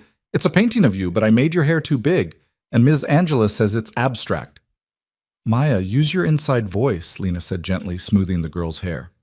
I'd love to see your painting. But first, this is my friend Mr. Brooks. Can you say hello? Maya looked up at Daniel with enormous brown eyes. Are you rich? Maya, Mrs. Angela said a rich person donated money. Are you the rich person? Daniel crouched down to her level. I help when I can, but the real helpers are people like Lena who show up every day. Lena's the best. Maya stated it as incontrovertible fact. She helped me learn to read. I was scared of words, but she said words are just friends we haven't met yet. Now I love words. That's wonderful. Maya grabbed Lena's hand. Come see my painting. As Lena was dragged away, she called over her shoulder, Mingle! Meet people! I'll find you later. Daniel found himself standing alone in a room full of strangers, completely out of his element. This wasn't a business networking event where he knew the rules. This was something else entirely, messy and loud and full of people who seemed to actually care about each other. You must be the mysterious donor, a voice said beside him. Daniel turned to find Angela Chen, the woman who'd called him weeks ago. She was smaller than he'd pictured, with gray-streaked black hair and laugh lines around her eyes. I tried to stay anonymous. Lena told me, don't worry, your secret's safe. I just wanted to thank you in person. Angela's handshake was firm. You saved this place, literally. We were about to close, and now we can plan for the future. I'm glad I could help. Come on, let me show you around. You should see what your investment is actually doing. Angela led him through the center, explaining each program. the tutoring room where volunteers helped with homework, the art therapy space where kids process trauma through painting and sculpture, the small library filled with donated books, the kitchen where they taught basic cooking skills to teenagers aging out of foster care. In each space, Daniel saw evidence of care, handmade decorations, organized supplies, spaces designed specifically for children who needed safety and consistency. This wasn't some impersonal institution, it was a home. "This is the heart of it," Angela said, showing him a quiet room with beanbags and soft lighting. The calm space. When kids get overwhelmed, they can come here and just exist. No expectations, no pressure. Sometimes that's what they need most. Permission to not be okay. Daniel thought about Jamie, about how many times his son had needed exactly that. "It's remarkable what you've built here. It's remarkable what people like Lena maintain. I can fundraise and organize, but volunteers like her, they're the soul of this place. She's been coming 3 to 4 nights a week for 3 years, never misses. Even when she was sick with the flu last year, she called to check on her kids." Her kids? That's what she calls them. Not possessively, but with deep affection. There's a boy, Marcus, 14, been in 7 foster homes, who only trusts Lena. A girl named Sophie who's slowly learning to talk again after years of selective mutism. And Maya, who you met. Lena's been working with her since she was 3. Daniel watched through the window as Lena sat with a group of children, listening intently to something a young boy was saying. Her whole attention was focused on him, like nothing else in the world mattered. "She's special," Angela said. "I hope you know that." "I do." "Then don't mess it up." Angela's voice was kind but firm. "Good people who actually show up are rare. Lena's one of them. Treat her accordingly." The gala continued with speeches and a silent auction and stories from former clients about how Safe Harbor had changed their lives. Daniel bid on a few items: art pieces made by the kids, a dinner donated by a local restaurant, more to contribute than because he wanted the items themselves. Finally, Lena found him again. "You survived," she said. "Barely. Maya asked me 17 questions about dinosaurs. I knew the answer to 0 of them. She does that. Test people to see if they'll engage or dismiss her. Which did I do? You engaged. I watched. You pulled out your phone and looked up answers with her. That mattered." They stood together watching the room full of people eating, talking, laughing. So many of them had stories like Lena's, hard childhoods, systemic failures, adults who'd let them down. And yet here they were, showing up for the next generation, trying to break cycles of trauma. "Thank you for coming," Lena said quietly. "I know this isn't your usual scene." "No, but maybe it should be." She looked at him, surprised. "What does that mean?" "It means I've spent 2 years hiding in work and isolation, convincing myself that was safety. But this," he gestured at the room, "this is what actually matters. Connection. Showing up. Being part of something bigger than yourself." "That sounds like therapy talk." "It is. Dr. Morrison's been working on me." "Good." Lena bumped his shoulder gently with hers. "You needed working on." The night wound down slowly. Daniel helped stack chairs and clean up, following Lena's lead. The teenage girl with purple hair, Sophie, he learned, came over to say goodbye, signing something to Lena with her hands. Lena signed back, her fingers moving with practiced fluency. Sophie smiled and left. "You know sign language." "I learned for Sophie. She needed someone who could communicate on her terms." Lena stacked another chair. "It's not that hard. Just takes practice and caring enough to try." As they worked side by side in companionable silence, Daniel realized something had fundamentally shifted. He wasn't just trying to win back Lena's trust or prove he wasn't the person who'd followed her that night. He was genuinely showing up, engaging with a part of her life that mattered, meeting her in her world instead of requiring her to exist only in his. And it felt right in a way nothing had felt right in years. They walked to their cars together through the quiet parking lot, the sounds of the gala fading behind them. Streetlights cast long shadows across the pavement, and somewhere in the distance, a dog barked. "That wasn't so terrible, was it?" Lena asked. "It was actually good. Strange, but good." "Strange how?" Daniel searched for the right words. I spend most of my time in rooms where people talk about profit margins and market share. Tonight, everyone was talking about kids learning to read or gaining confidence or just surviving another day. It's a different kind of success. It's the kind that actually matters. Yeah, I'm starting to realize that. They reached Lena's car first. She unlocked it, but didn't get in, leaning against the driver's side door instead. "Can I ask you something?" she said. "Of course." "Why did you really come tonight? And don't say it was just to support the center. You could have done that with your donation." Daniel considered deflecting, but decided against it. They were past that now, past the careful evasions and protective distance. "I came because I wanted to understand your world, the part of your life that has nothing to do with me or Jamie. I wanted to see what matters to you." "And what did you learn?" "That you're even more remarkable than I thought. That those kids love you for good reason. That you've built something real here, something that makes an actual difference." Lena looked down at her keys. "I'm not remarkable, Daniel. I'm just someone who showed up and kept showing up. That's all these kids need, consistency. That's what Jamie needed too, what we both needed." "I know." Her voice was soft. "That's why I couldn't leave, even when I was angry at you, because showing up matters more than being right." The words settled between them, heavy with meaning. Daniel wanted to say something, to acknowledge what she'd just admitted, but before he could find the words, Lena spoke again. "I should go, early morning tomorrow with Jamie." "Right, of course." She got into her car and Daniel watched her drive away, that familiar ache in his chest returning. He was falling for her. Had probably been falling for her since the day she'd sat with Jamie during his meltdown about shoes and simply waited out the storm. But admitting it felt dangerous, like opening himself up to loss all over again. The next morning brought chaos. Jamie woke up with a fever, his forehead hot to the touch, and his eyes glassy with exhaustion. By the time Lena arrived at 8, Daniel was already on his third call to the pediatrician's office. "They can see him at 11, he said, hanging up. "But I have a closing at 10 that I absolutely cannot miss. The deal's been in negotiation for 6 months." "Go to your meeting," Lena said calmly, already feeling Jamie's forehead. "I'll take him to the doctor." "Are you sure?" "Daniel, this is literally my job. I take care of Jamie. That includes sick days." "I know, but nothing. You go do your real estate thing. We'll handle this." Daniel hesitated, torn between professional obligation and the instinct to stay with his sick child. Jamie made the decision for him by reaching for Lena from where he lay on the couch. "Lena can take me," he said weakly. "You'll just hover and ask too many questions." "I don't hover." Both Lena and Jamie looked at him with identical expressions of loving skepticism. "Fine. I hover slightly." Daniel grabbed his briefcase.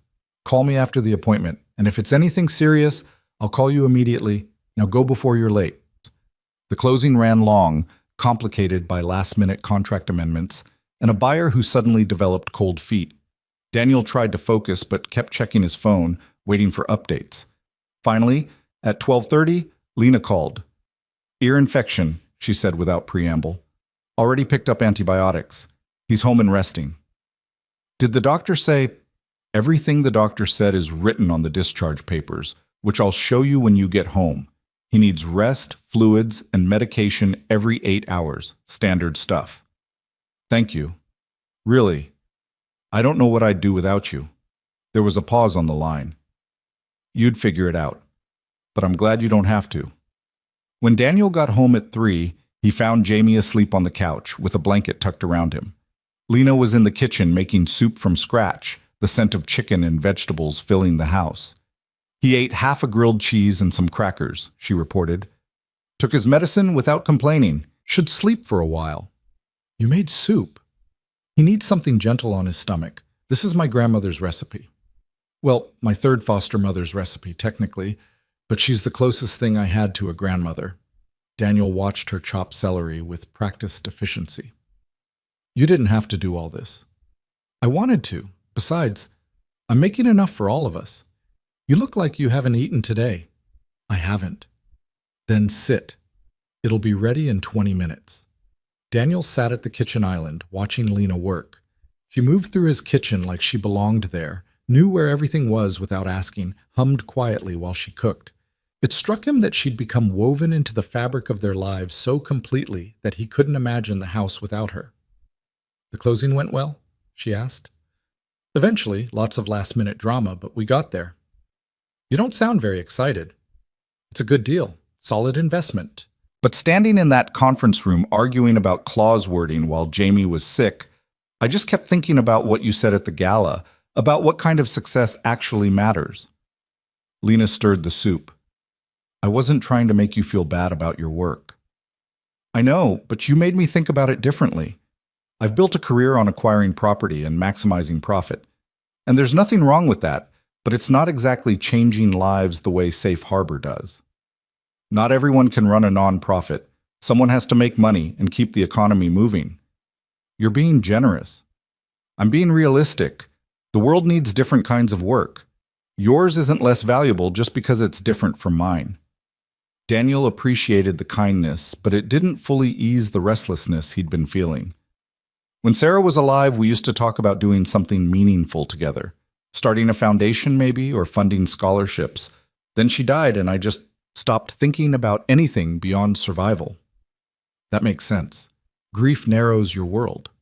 "It's been 2 years. At some point, it stops being grief and starts being a choice to stay small." Lena turned off the stove and brought 2 bowls of soup to the island. "So make a different choice. You're already starting to, the donation, coming to the gala, actually showing up in Jamie's life instead of just managing it from a distance. Those are different choices. They don't feel like enough. They're a start. That's all anything is, a start." They ate in comfortable silence while Jamie slept. The soup was perfect, warm and soothing. Daniel found himself studying Lena's face, the small scar on her chin she'd never explained, the way her eyes crinkled when she smiled, the strand of hair that always escaped her ponytail. "What?" she asked, catching him looking. "Nothing. Just thinking." "About?" "About how lucky we are that you walked into our lives." Lena's cheeks flushed. "You're getting sentimental because your kid is sick. It makes people emotional." "Maybe, but it's still true." Over the next few days, while Jamie recovered, Daniel found himself spending more time at home. He took calls from his office instead of going downtown, scheduled meetings for early morning or evening so he could be present during the day. Jamie didn't seem to notice the change, too focused on feeling miserable and milking the sympathy for extra screen time. But Lena noticed. "You know he's fine, right?" she said on the 3rd day. "Ear infections are common. He's not dying." "I know. I just wanted to be here." "Why?" "Because I've missed too much, and I'm tired of missing things." Something shifted in Lena's expression, softening around the edges. "Okay, just don't hover. He needs space to rest, not constant monitoring."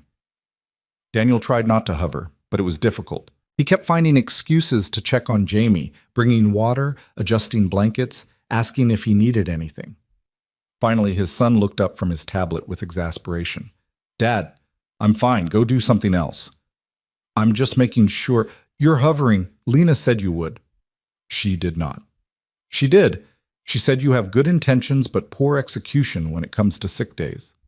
Daniel looked at Lena, who was trying not to smile. "Poor execution?" "You're very intense about caregiving. It's sweet but overwhelming." "I'm not intense."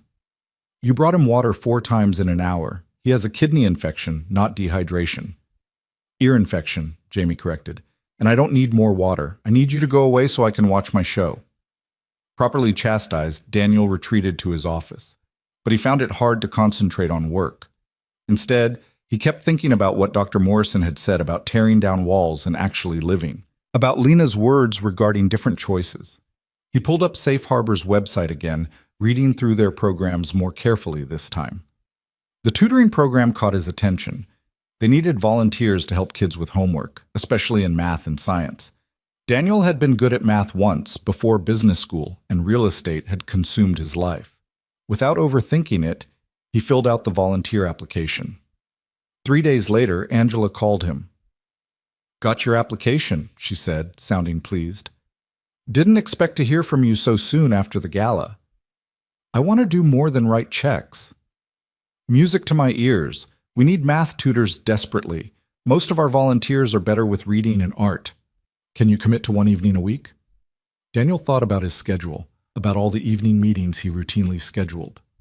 Yes, Tuesdays work. Perfect. Lena usually works Tuesdays. She can show you the ropes. After hanging up, Daniel felt simultaneously excited and terrified. What did he know about tutoring traumatized children? He worked with numbers and contracts, not people with complex emotional needs. He didn't tell Lena immediately. Part of him wanted to surprise her, to show her he was serious about showing up, but mostly he was nervous about her reaction. Would she think he was invading her space, using her work to get closer to her? The first Tuesday, he arranged for his mother to watch Jamie and drove to Safe Harbor with sweaty palms and a pounding heart. The center looked different in the evening light, warm and welcoming. He could hear children's voices inside, laughter and occasional shouts. Angela met him at the door. Ready for this? Probably not. Perfect. The best volunteers are the ones who are a little scared. Means you take it seriously. She led him inside to the tutoring room. Ground rules. Don't push too hard. Don't take it personally if kids are resistant. And remember that relationship comes before curriculum. These kids have had enough adults trying to fix them. Just be present. Lena was already there, working with Maya on spelling words. She looked up when Daniel entered, and her expression cycled through surprise, confusion, and something that might have been pleasure. You volunteered, she said. I applied a few days ago. Thought you could use help with the math side of things. But you... She stopped, seemed to reconsider what she was about to say. That's great. We definitely need math support. Angela introduced Daniel to his first student, a 10-year-old named Marcus with guarded eyes and a reputation for being difficult. The boy slouched in his chair, arms crossed, radiating hostility. I don't need help, Marcus said immediately. Okay. Daniel sat down across from him. What do you need? The question seemed to surprise Marcus. What? You don't need help, so what do you need? To not be here. Where would you rather be? I don't know. Anywhere. Daniel nodded. I get that. Sometimes places that are supposed to help feel like just another obligation. Marcus's eyes narrowed. You're supposed to tell me this place is great and I should be grateful. I'm not going to tell you what to feel. Your feelings are your own. They sat in silence for a moment. Daniel could feel Lena watching from across the room, but resisted the urge to look at her. What grade are you in? Daniel asked. 5th? What are you working on in math? Fractions. They're stupid. Fractions are very stupid, Daniel agreed. Whoever invented them was clearly a sadist. Despite himself, Marcus smiled slightly. My teacher says they're important. They are. Annoying but important, like vegetables or dentist appointments. You're weird. I've been told that. Want to show me what you're stuck on? Slowly, reluctantly, Marcus pulled out his homework. For the next 40 minutes, they worked through fraction problems. Daniel didn't push, didn't lecture, just explained concepts when asked and waited patiently when Marcus needed time to think. By the end of the session, the boy had completed his homework and looked almost proud of himself. Same time next week? Daniel asked. Marcus shrugged, but it was a less hostile shrug than the first one. Whatever. After the kids left, Daniel helped clean up the tutoring room. Lena approached him with an expression he couldn't quite read. That was good, she said. What you did with Marcus? I didn't do anything, just sat with him. Exactly. Most people try to force engagement or get frustrated by his attitude. You just met him where he was. Seemed like the right approach. It was. Lena paused.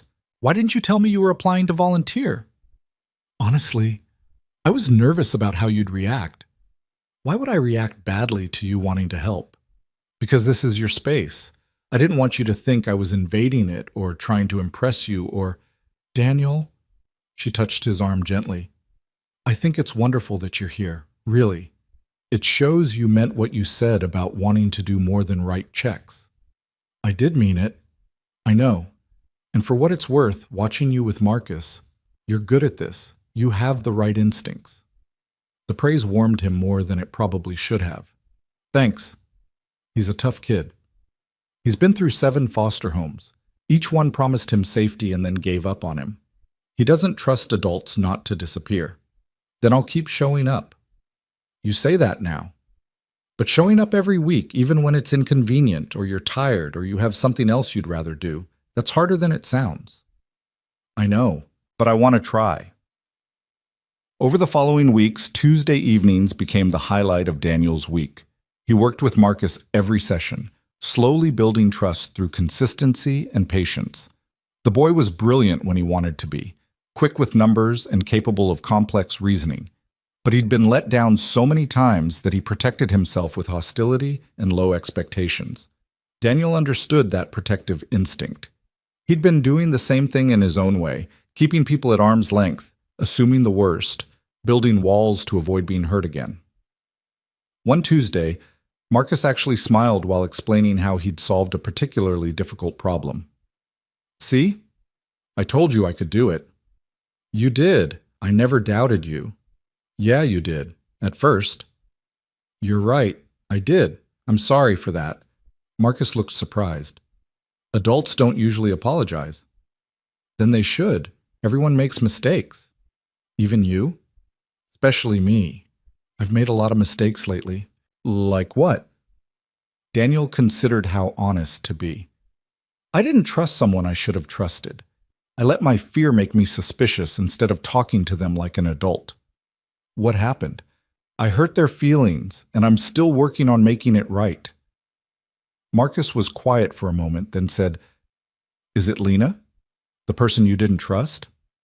Daniel shouldn't have been surprised that a perceptive kid had noticed the dynamic between them. "Yeah, it was Lena. She's nice. You shouldn't hurt her feelings." "I know. I'm trying to do better." "Are you going to marry her?" The question echoed Jamie's from weeks ago. Apparently, everyone except Daniel had opinions about his relationship with Lena. "We're not. It's complicated. My foster dad says that about his girlfriend. Then he married her. Now she's my foster mom." "Is that good or bad?" Marcus shrugged. "Good, I guess. She makes him less grumpy. And she doesn't treat me like a problem." After the session, Lena found Daniel in the parking lot. "Marcus actually laughed tonight. I heard him. That's progress." "He's a good kid under all the armor." "He is, and you're good with him, patient in a way that matters." They stood in the cool evening air, the center's lights warm behind them. Daniel wanted to say something, to acknowledge the shift between them, the way these Tuesday evenings had become something more than professional obligation. But before he could find the words, Lena spoke. "I'm glad you're here, Daniel. Not just for the kids, though they benefit from having you. I'm glad you're here because it means you're actually trying. That matters. I want to be someone worth your trust again."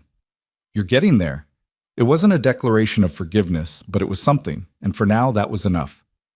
At home, Jamie noticed the changes too. One evening at dinner, he observed, "You're happier lately." "Am I?" "Yeah, you smile more, and you're home for dinner now." "Is that good?" "It's weird, but good weird." Jamie pushed peas around his plate.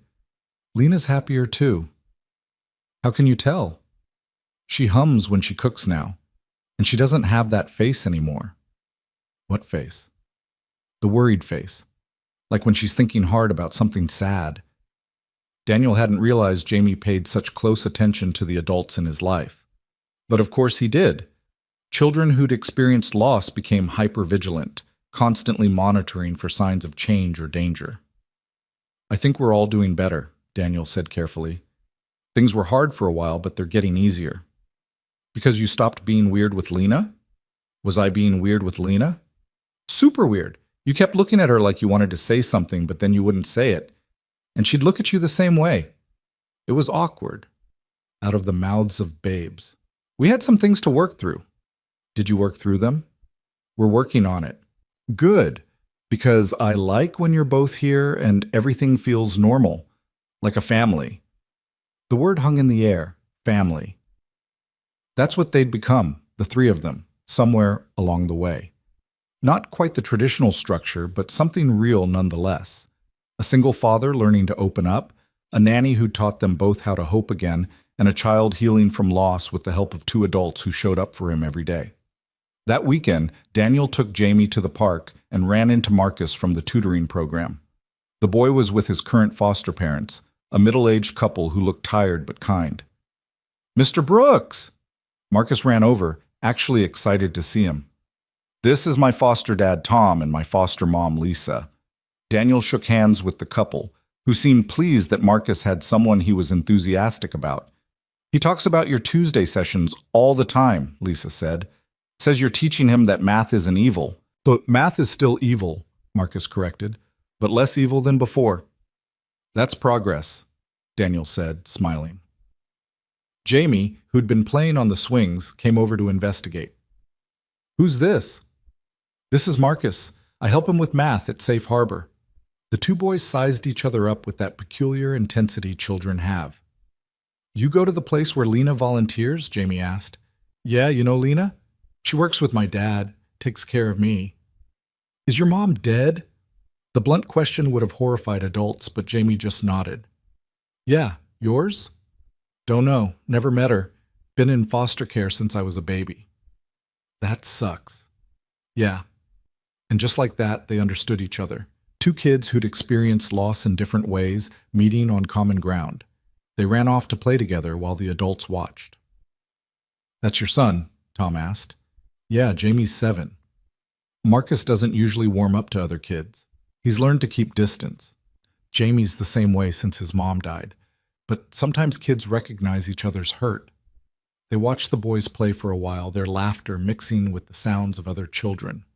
Daniel felt something settle in his chest, a sense of purpose he'd been missing. This work at Safe Harbor, these connections with kids who needed consistent adults in their lives, it mattered in a way his business deals never quite had. Later that evening, after Jamie was in bed, Daniel called Lena. He'd started doing that occasionally, calling her in the evening after their official work hours, talking about nothing important just to hear her voice. "Hey," she answered. "Everything okay?" "Yeah, just wanted to tell you something. We ran into Marcus at the park today." "How did that go?" "Good. He and Jamie bonded over dead and absent mothers. Kids are morbidly efficient at finding common ground." Lena laughed. "That sounds about right. Marcus has a good heart under all that protective anger. He's a lot like Jamie in some ways. They both learned early that people leave, which is why it's so important that we don't. Leave, I mean." Daniel heard what she wasn't saying directly, that his consistency mattered, that showing up week after week was building trust, not just with Marcus, but with her too. "I'm not going anywhere," he said. "Good. Neither am I." The words were simple, but they felt like a promise, like something shifting and settling into place. Daniel wanted to say more, to tell her that his feelings had grown beyond gratitude and respect into something deeper, but the timing didn't feel right. There was still work to do, trust to rebuild, foundations to strengthen. So instead he said, "Thank you for everything. For Jamie, for giving me a second chance, for being patient while I figure out how to actually live again." "You're doing the work, Daniel. I'm just witnessing it." "You're more than a witness. You're the reason I started trying." There was a pause on the line, heavy with things unsaid. Finally, Lena spoke, her voice soft. "Get some sleep. Tomorrow's Wednesday, which means Jamie has soccer practice, and you promised you'd actually attend this time instead of working late." "I'll be there." "I know you will." After they hung up, Daniel sat in his quiet house thinking about the past few months. About how following Lena that night had been both the worst decision and somehow the catalyst for everything good that followed. He'd broken her trust, yes, but in doing so he'd been forced to confront who he'd become.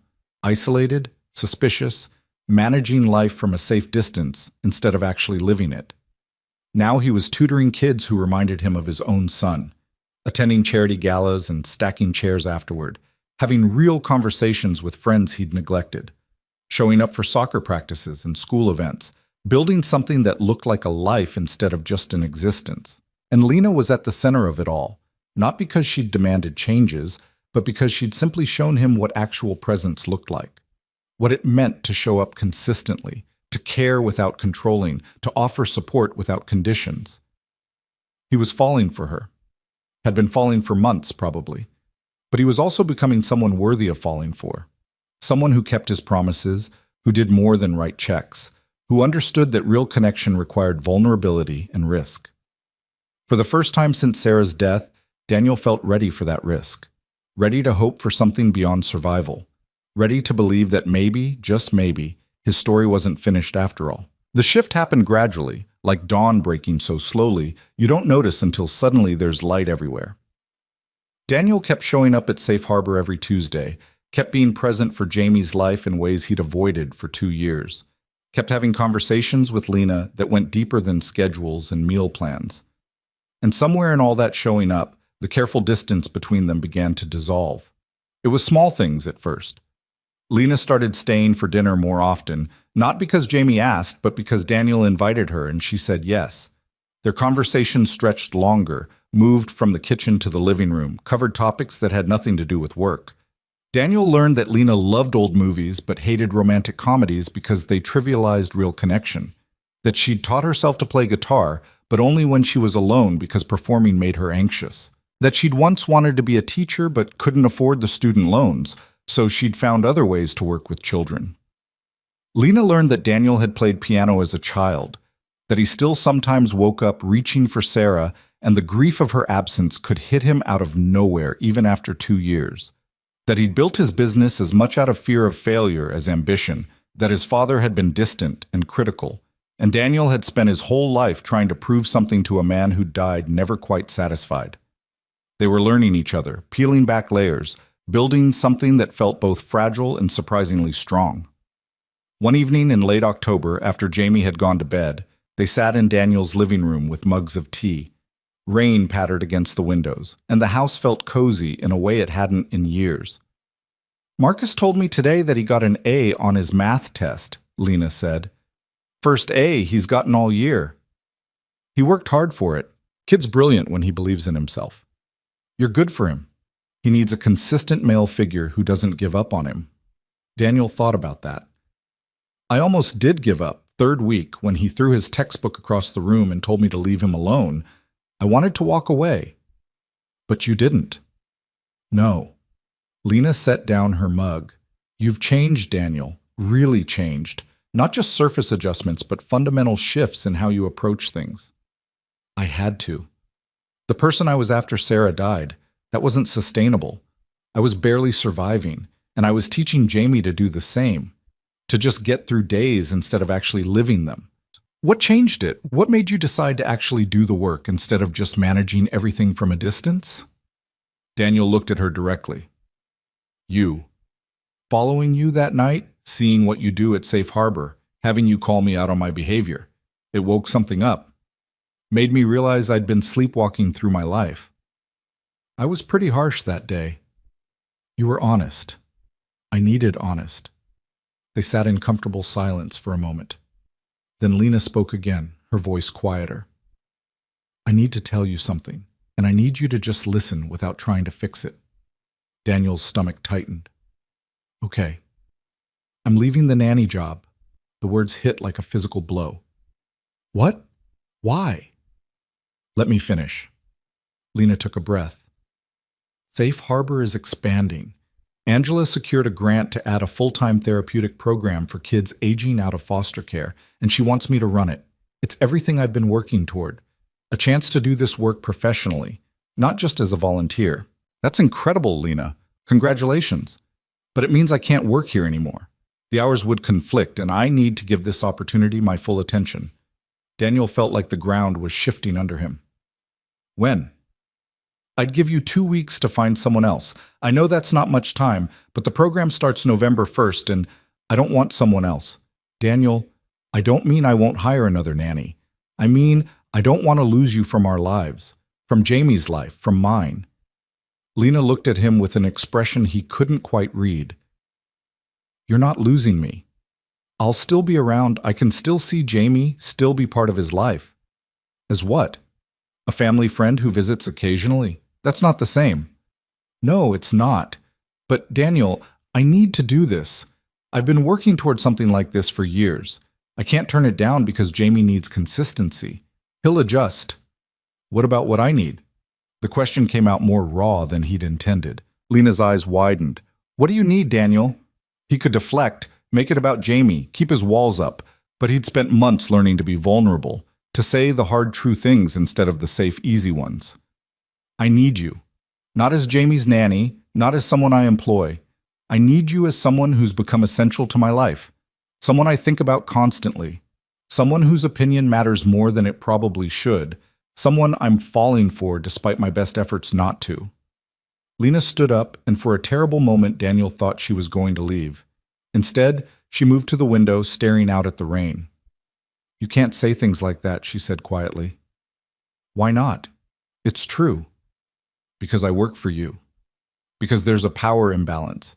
Because I've been afraid to admit my own feelings because I didn't want to jeopardize Jamie's stability." "Your own feelings?" She turned to face him. "I care about you, Daniel. Have for months. But I told myself it was just proximity, just the intimacy that comes from sharing space and caring for someone's child. I convinced myself it wasn't real because it couldn't be real without messing everything up." Daniel stood, crossed the room to stand in front of her. "What if it is real? What if we're both feeling this and we're both too scared to acknowledge it? Then we need to be smart about it, for Jamie's sake." "Agreed. Which is why I think you leaving the nanny position is actually perfect timing." "How is that perfect?" "Because it removes the professional complication.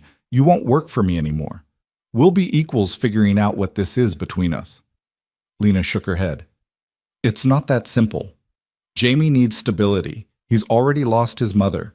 If we try this and it doesn't work out, he loses you and me. That's too much risk. And if we don't try, we lose each other anyway. You take this job, our relationship becomes distant and polite, and Jamie wonders why the people he loves most can't figure out how to be around each other." "You're being reductive." "I'm being honest. Lena, I've spent 2 years protecting myself from loss, from connection, from vulnerability, from anything that could hurt me. And you know what? It didn't work. I was miserable. Jamie was miserable. We were safe, but we weren't living. So you want to risk everything on a relationship that might not work?" "I want to risk everything on a relationship that might be exactly what all three of us need." Lena's eyes filled with tears. "What if I'm not enough? What if you're looking for me to fill the hole Sarah left and I can't do that?" "I'm not asking you to replace Sarah. I'm asking you to be Lena, the woman who taught my son to laugh again, who called me out when I was being an ass, who showed me what it looks like to actually show up for people instead of managing them from a distance. That Lena is more than enough." She wiped at her eyes. "This is terrifying." "I know, but we don't have to rush it. You take the job at Safe Harbor. I find a new nanny for Jamie. We figure out what this is between us without the complication of employment. We take it slow. Jamie will ask questions. Kids always ask questions. We'll answer them honestly." "What if it doesn't work?" "What if it does?" Lena laughed despite her tears. "You're infuriatingly optimistic for someone who was a paranoid mess 3 months ago. I learned from the best." She moved closer, and Daniel could smell her citrus shampoo, could see the gold flecks in her brown eyes. "I'm scared, Daniel. Me too. But I'd rather be scared and trying than safe and alone." Lena reached up and touched his face, her palm warm against his cheek.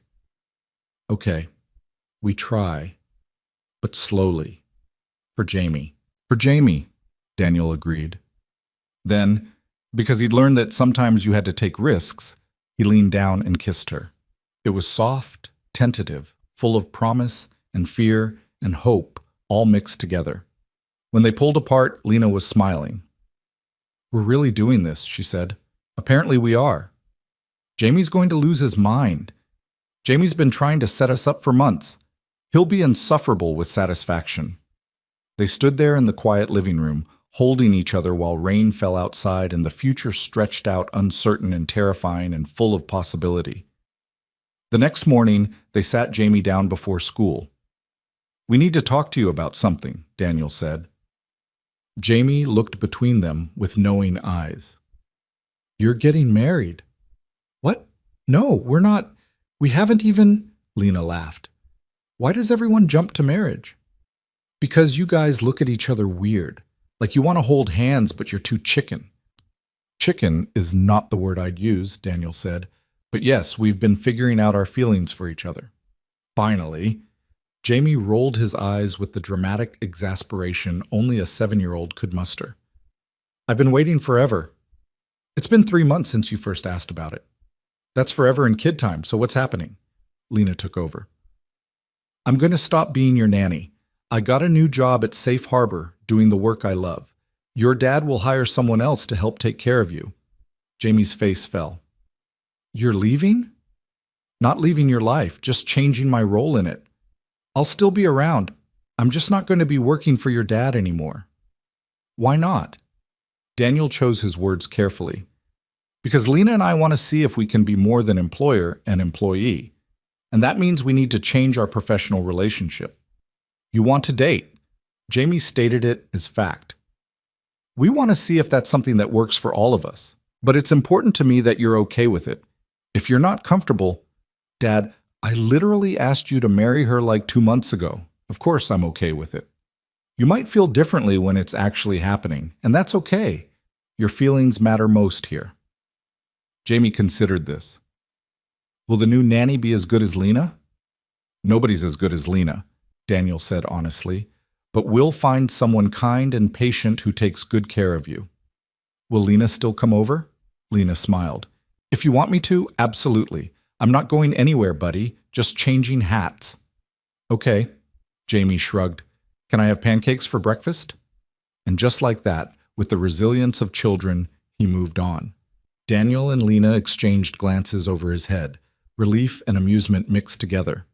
Finding a new nanny proved harder than Daniel expected. After Lena, everyone else seemed wrong, too formal, too chipper, too eager to implement systems and routines that would fix Jamie's grief.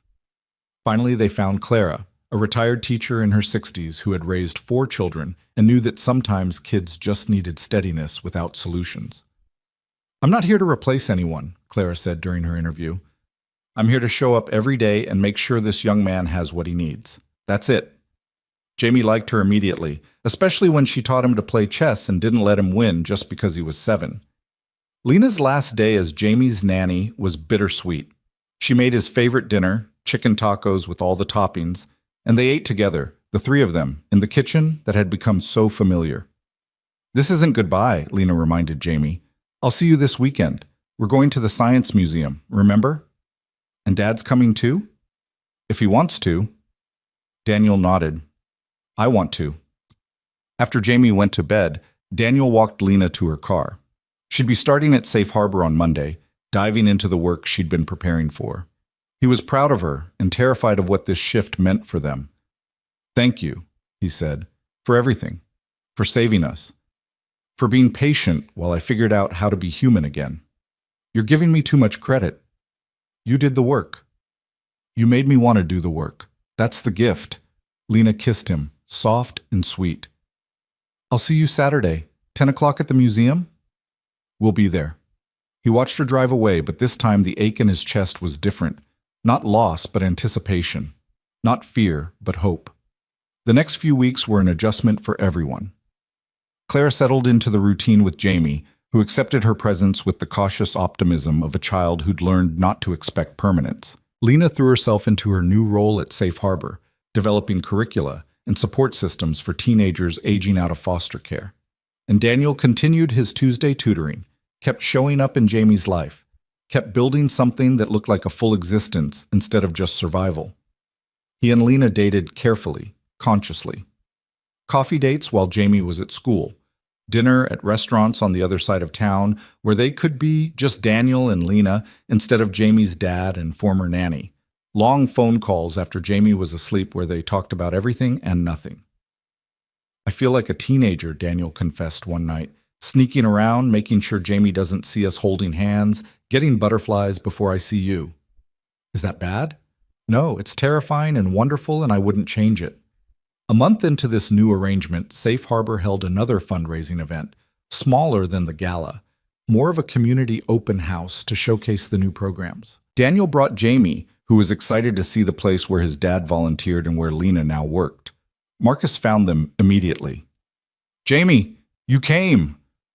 The 2 boys had formed an unlikely friendship, bonding over video games and shared experiences with loss.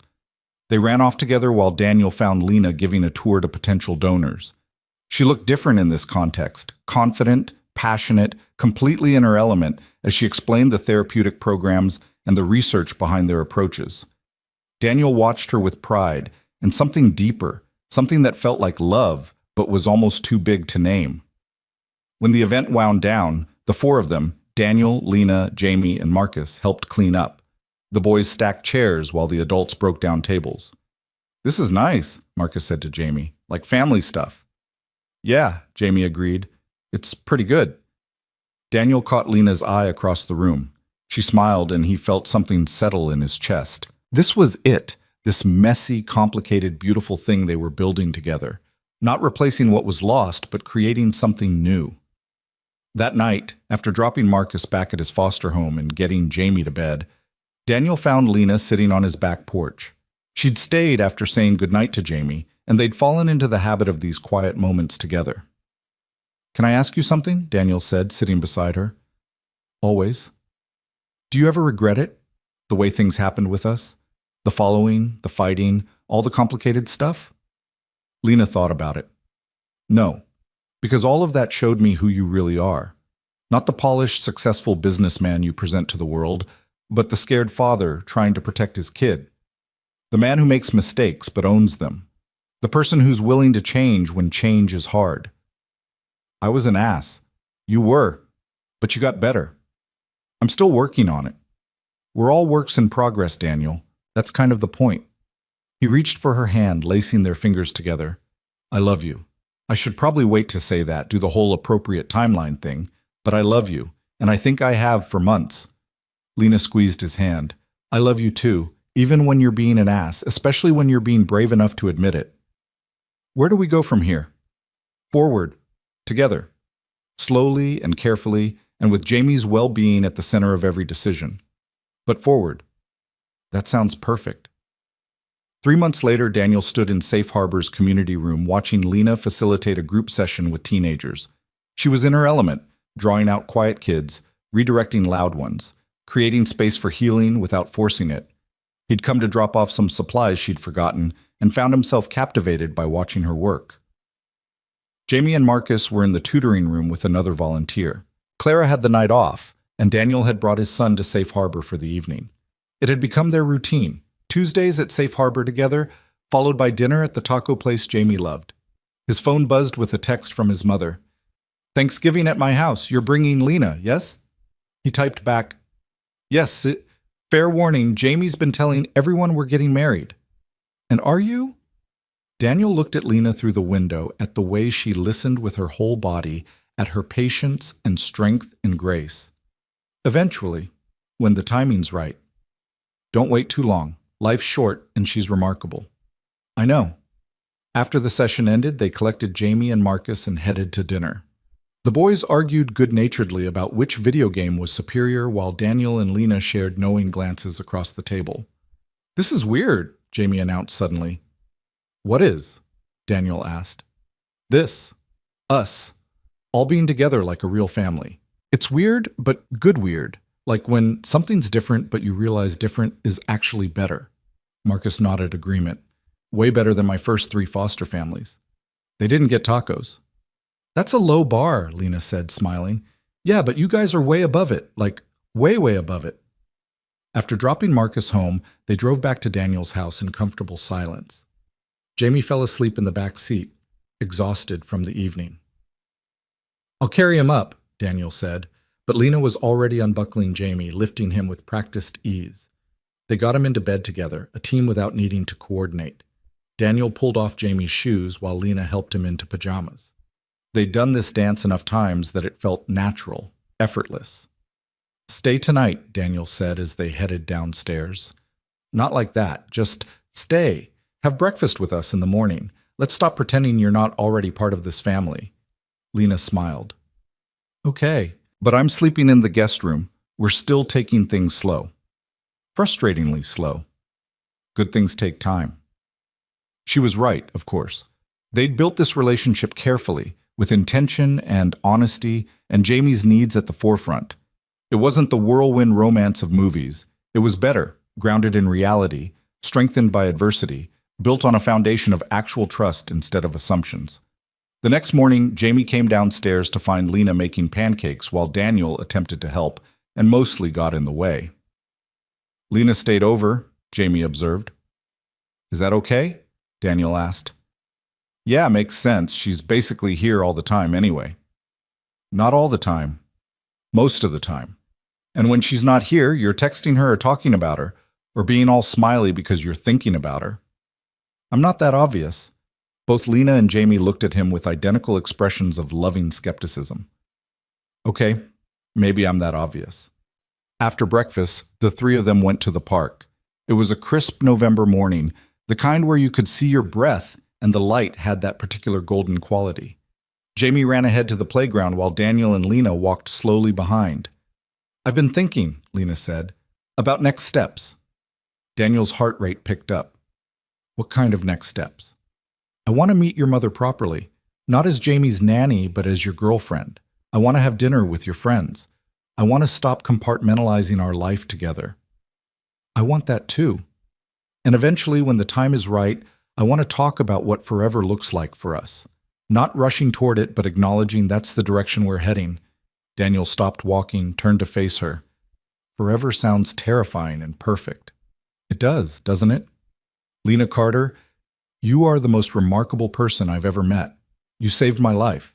You saved Jamie's life. And somehow, impossibly, you're letting me be part of yours. You're part of it because you chose to show up. Because you did the hard work of becoming someone who could meet me as an equal. That's not me saving you. That's you saving yourself. We saved each other. Yeah, I think we did. Jamie ran back to them, breathless and red-cheeked. There's a dog. Can we get a dog? Marcus says dogs are good for families, and we're kind of a family now, so can we? Daniel looked at Lena, who was trying not to laugh. What do you think? Are we ready for a dog?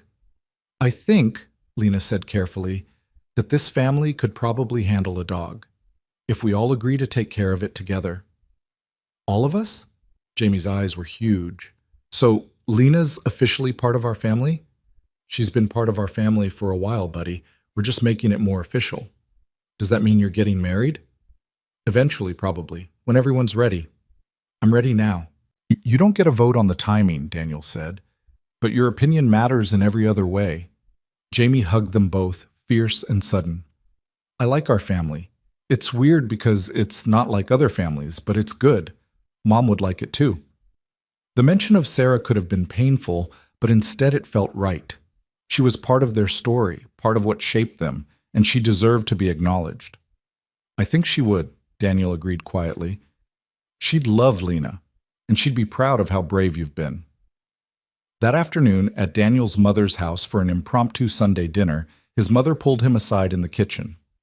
She's wonderful, she said, nodding toward Lena, who was helping Jamie with a puzzle in the living room. Don't mess this up. I'm trying not to. Try harder. Women like that don't come around often. I know, Mom. Do you? Because I watched you shut down after Sarah died. I watched you build walls so high nobody could reach you, and I worried you'd stay that way forever. Lena broke through the walls. No, she didn't. You chose to take them down. That's different. That's important. His mother squeezed his arm. You're becoming the man I always knew you could be. Your father would be proud. The word surprised him. His father had died 5 years ago, before Sarah, before Jamie, before any of this. Dad was never proud of me. He was. He just didn't know how to show it. But he'd be proud of this, of you being a real father, being vulnerable enough to love again, doing work that matters beyond making money. Daniel thought about the tutoring sessions, the donations, the showing up week after week for kids who needed consistency. I'm trying to be better. You're succeeding. As winter settled in, their life found a rhythm. Daniel and Lena grew closer, moving from carefully scheduled dates to integrated lives. She kept clothes at his house. He had a key to her apartment. They navigated the complicated dance of blending a relationship with parenting, making sure Jamie felt secure even as things changed. On Christmas morning, Daniel gave Lena a key and a question. Move in with us. Officially. Not as Jamie's nanny, not as my girlfriend sneaking into the guest room. As family. Jamie, who'd been in on the plan, bounced with barely contained excitement. Please say yes. I helped Dad pick out your room and everything. Lena looked between them, eyes bright with tears. You picked out my room? Well, it's the master bedroom, Daniel said. I figured we'd share it. But Jamie insisted you need your own space too, so we converted my office into a reading room for you. Completely yours. You gave up your office? I can work from the dining room. You need a place that's just yours. Lena laughed and cried at the same time. Yes, of course, yes. Jamie cheered and launched himself at both of them. And they stood there in the living room full of Christmas lights and wrapping paper, holding each other while the future unfolded bright with possibility. 6 months later, on a warm June evening, Daniel proposed. Not with grand gestures or public displays, but in the backyard with Jamie and Marcus present, because both boys were part of their story.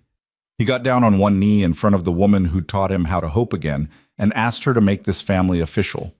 Lena said yes before he finished the question. They married in August in a small ceremony at Safe Harbor. The kids from the center served as ushers, proud and slightly nervous in their dress clothes. Marcus was Jamie's best man. Angela officiated.